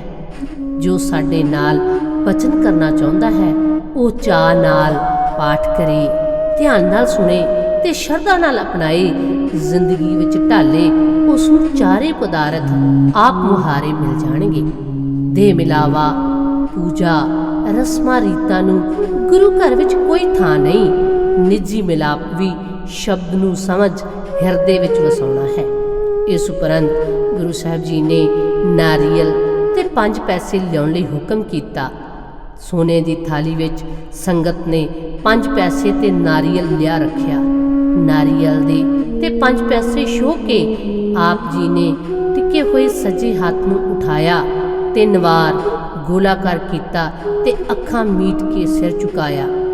ਧਿਆਨ ਵਿੱਚ ਪਰਿਕਰਮਾ ਕਰਕੇ ਹੁਕਮ ਕੀਤਾ, ਬਾਬਾ ਬਸਹਿ ਗ੍ਰਾਮ ਬਕਾਲੇ। ਇਸ ਤਰ੍ਹਾਂ ਗੁਰੂ ਹਰਕ੍ਰਿਸ਼ਨ ਸਾਹਿਬ ਜੀ ਨੇ ਸਪਸ਼ਟ ਰੂਪ ਵਿੱਚ ਗੁਰਿਆਈ ਦੀ ਜ਼ਿੰਮੇਵਾਰੀ ਸ੍ਰੀ ਗੁਰੂ ਤੇਗ ਬਹਾਦਰ ਜੀ ਨੂੰ ਦੇਣ ਦਾ ਐਲਾਨ ਕੀਤਾ। ਆਪ ਨੇ ਭਾਈ ਦਰਗਾਹ ਮੱਲ, ਮਾਤਾ ਸੁਲੱਖਣੀ ਜੀ ਦੀ ਅਗਵਾਈ ਵਿੱਚ ਭਾਈ ਚੌਪਤ ਰਾਏ, ਭਾਈ ਮਨੀ ਰਾਮ, ਨਾਨੂ, ਭਾਈ ਗੁਰਬਖਸ਼ ਆਦਿ ਸਿੱਖਾਂ ਨੂੰ ਬਕਾਲੇ ਜਾ ਕੇ ਗੁਰੂ ਤੇਗ ਬਹਾਦਰ ਸਾਹਿਬ ਜੀ ਨੂੰ ਗੁਰਗੱਦੀ ਸੰਭਾਲਣ ਦੀ ਰਸਮ ਅਦਾ ਕਰਨ ਦਾ ਆਦੇਸ਼ ਦਿੱਤਾ। ਹਾਲਾਤ ਦੀ ਨਾਜ਼ੁਕਤਾ ਨੂੰ ਦੇਖਦਿਆਂ ਹੋਇਆਂ ਇਸ ਆਦੇਸ਼ ਨੂੰ ਗੁਪਤ ਹੀ ਰੱਖਿਆ ਗਿਆ। 11 ਅਗਸਤ 1664 ਨੂੰ ਅਪਰੁਕਤ ਟੋਲੀ ਬਕਾਲੇ ਪੁੱਜੀ ਅਤੇ ਗੁਰੂ ਤੇਗ ਬਹਾਦਰ ਜੀ ਨੂੰ ਗੁਰਿਆਈ ਸੌਂਪਣ ਦੀ ਰਸਮ ਅਦਾ ਕੀਤੀ ਗਈ। ਗੁਰੂ ਹਰਕ੍ਰਿਸ਼ਨ ਜੀ ਜਮਨਾ ਕਿਨਾਰੇ 3 ਵੈਸਾਖ ਸੰਮਤ 1721 ਮੁਤਾਬਿਕ 30 ਮਾਰਚ 1664 ਈਸਵੀ ਨੂੰ ਜੋਤੀ ਜੋਤ ਸਮਾ ਗਏ। ਜਿੱਥੇ ਆਪ ਜੀ ਦੀ 5 ਭੂਤਿਕ ਦੇਹ ਅਗਨ ਭੇਟ ਕੀਤਾ ਗਿਆ, ਉੱਥੇ ਗੁਰਦੁਆਰਾ ਬਾਲਾ ਸਾਹਿਬ ਸਥਿਤ ਹੈ। ਇਸੇ ਅਸਥਾਨ ਤੇ ਮਾਤਾ ਸੁੰਦਰ ਕੌਰ ਜੀ ਅਤੇ ਮਾਤਾ ਸਾਹਿਬ ਕੌਰ ਜੀ ਦੀਆਂ ਦੇਹਾਂ ਨੂੰ ਵੀ ਅਗਨ ਭੇਟ ਕੀਤਾ ਗਿਆ ਸੀ। ਬਾਲਾ ਪ੍ਰੀਤਮ ਜੀ ਹਰ ਸਮਾਨ ਦ੍ਰਿੜ ਇਰਾਦੇ ਵਾਲੇ, ਨਿਰਭਉ ਤੇ ਨਿਰਵੈਰ ਸ਼ਖਸੀਅਤ ਦੇ ਮਾਲਕ ਸਨ। ਭਾਈ ਨੰਦ ਲਾਲ ਜੀ ਨੇ ਗੁਰੂ ਹਰਕ੍ਰਿਸ਼ਨ ਪਾਤਸ਼ਾਹ ਜੀ ਬਾਰੇ ਲਿਖਿਆ ਹੈ ਕਿ ਗੁਰੂ ਹਰਕ੍ਰਿਸ਼ਨ ਸਾਰੀ ਬਜ਼ੁਰਗੀ ਅਤੇ ਬਖਸ਼ਿਸ਼ਾਂ ਦਾ ਵਜੂਦ ਹਨ, ਜਿਸ ਨੂੰ ਰੱਬ ਨੇ ਸਾਰੇ ਵਿਸ਼ੇਸ਼ ਪਿਆਰਿਆਂ ਤੋਂ ਵੱਧ ਸਲਾਹਿਆ ਹੈ। ਦਸਮ ਪਾਤਸ਼ਾਹ ਸ੍ਰੀ ਗੁਰੂ ਗੋਬਿੰਦ ਸਿੰਘ ਜੀ ਮਹਾਰਾਜ ਨੇ ਚੰਡੀ ਦੀ ਵਾਰ ਦੀ ਪਹਿਲੀ ਪੌੜੀ ਦੇ ਵਿੱਚ ਸ੍ਰੀ ਹਰਿਕ੍ਰਿਸ਼ਨ ਧਿਆਈ ਹੈ, ਜਿਸ ਡਿਠੈ ਸਭ ਦੁਖ ਜਾਏ, ਕਹਿ ਕੇ ਵਡਿਆਈ ਅਤੇ ਮਾਨਤਾ ਲਈ ਬਖਸ਼ਿਸ਼ਾਂ ਕੀਤੀਆਂ ਹਨ। ਬਾਲ ਉਮਰ ਵਿੱਚ 8ਵੇਂ ਨਾਨਕ, ਬਾਲ ਉਮਰ ਵਿੱਚ 8ਵੇਂ ਨਾਨਕ, ਕੀਤੇ ਕੰਮ ਮਹਾਨ। ਬੰਗਲਾ ਸਾਹਿਬ ਦੇ ਬਾਲਾ ਪ੍ਰੀਤਮ, ਤੈਨੂੰ ਲੱਖ ਪ੍ਰਣਾਮ। ਬੰਗਲਾ ਸਾਹਿਬ ਦੇ ਬਾਲਾ ਪ੍ਰੀਤਮ, ਤੈਨੂੰ ਲੱਖ ਪ੍ਰਣਾਮ। ਇਹਦੇ ਪਾਕ ਸਰੋਵਰ ਵਿੱਚ ਜੋ ਆ ਕੇ ਟੁੱਪੀ ਲਾਵੇ, ਜਨਮ ਜਨਮ ਦੇ ਰੋਗੀ ਦਾ ਵੀ ਰੋਗ ਦੂਰ ਹੋ ਜਾਵੇ। ਤਾਈਓ ਇਹਦੇ ਦਰ ਤੇ ਝੁਕਦੇ ਵੇਖੇ ਲੋਕ ਤਮਾਮ। ਬੰਗਲਾ ਸਾਹਿਬ ਦੇ ਬਾਲਾ ਪ੍ਰੀਤਮ, ਤੈਨੂੰ ਲੱਖ ਪ੍ਰਣਾਮ। ਬੰਗਲਾ ਸਾਹਿਬ ਦੇ ਬਾਲਾ ਪ੍ਰੀਤਮ ਤੈਨੂੰ ਲੱਖ ਪ੍ਰਣਾਮ। ਇਹਦੀ ਰਹਿਮਤ ਭਰੀ ਛੜੀ ਦਾ ਤੱਕਿਆ ਅਜਬ ਨਜ਼ਾਰਾ, ਜਿਹਦੇ ਸਿਰ ਨੂੰ ਛੋਹੀ ਉਹਦਾ ਖੁੱਲਿਆ ਬ੍ਰਹਮ ਦੁਆਰਾ। ਜੋ ਵੀ ਨਿਸ਼ਚੇ ਦੇ ਨਾਲ ਧਿਆਵੇ ਰੂਹ ਨੂੰ ਮਿਲੇ ਆਰਾਮ। ਬੰਗਲਾ ਸਾਹਿਬ ਤੇ ਬਾਲਾ ਪ੍ਰੀਤਮ ਤੈਨੂੰ ਲੱਖ ਪ੍ਰਣਾਮ। ਬੰਗਲਾ ਸਾਹਿਬ ਤੇ ਬਾਲਾ ਪ੍ਰੀਤਮ ਤੈਨੂੰ ਲੱਖ ਪ੍ਰਣਾਮ। ਐਨੀ ਕੁ ਅਰਦਾਸ ਅਰਦਾਸ ਅਰਦਾਸ, ਐਨੀ ਕੁ ਅਰਦਾਸ ਦਾਤਿਆ ਅੱਜ ਤੂੰ ਪੂਰੀ ਕਰ ਦੇ। ਸਾਧ ਸੰਗਤ ਦਾ ਦਾਮਨ ਦਾਤਾ ਖੁਸ਼ੀਆਂ ਦੇ ਨਾਲ ਭਰ ਦੇ। ਖੰਡੋ ਰੋਗ ਜਗਤ ਦੇ ਦਾਤਾ ਵਰਤੇ ਸੁਖ ਸੰਸਾਰ। ਖੰਡੋ ਰੋਗ ਜਗਤ ਦੇ ਦਾਤਾ ਵਰਤੇ ਸੁਖ ਸੰਸਾਰ। ਸ੍ਰੀ ਹਰਿ ਕ੍ਰਿਸ਼ਨ ਤੇ ਆਵੇ ਜਿਹੜਾ, ਸ੍ਰੀ ਹਰਿ ਕ੍ਰਿਸ਼ਨ ਤੇ ਆਈਐ ਜਿਸ ਡਿਠੈ ਸਭ ਦੁਖ ਜਾਏ। ਸ੍ਰੀ ਹਰਿ ਕ੍ਰਿਸ਼ਨ ਤੇ ਆਈਐ ਜਿਸ ਡਿਠੈ ਸਭ ਦੁਖ ਜਾਏ। ਸ੍ਰੀ ਹਰਿ ਕ੍ਰਿਸ਼ਨ ਤੇ ਆਵੇ ਜਿਹੜਾ ਪੂਰਨ ਹੁੰਦੇ ਕਾਜ। ਬੰਗਲਾ ਸਾਹਿਬ ਦੇ ਬਾਲਾ ਪ੍ਰੀਤਮ ਤੈਨੂੰ ਲੱਖ ਪ੍ਰਣਾਮ। ਬੰਗਲਾ ਸਾਹਿਬ ਦੇ ਬਾਲਾ ਪ੍ਰੀਤਮ ਤੈਨੂੰ ਲੱਖ ਪ੍ਰਣਾਮ। ਤੈਨੂੰ ਲੱਖ ਪ੍ਰਣਾਮ। ਤੈਨੂੰ ਲੱਖ ਪ੍ਰਣਾਮ। ਤੈਨੂੰ ਲੱਖ ਪ੍ਰਣਾਮ।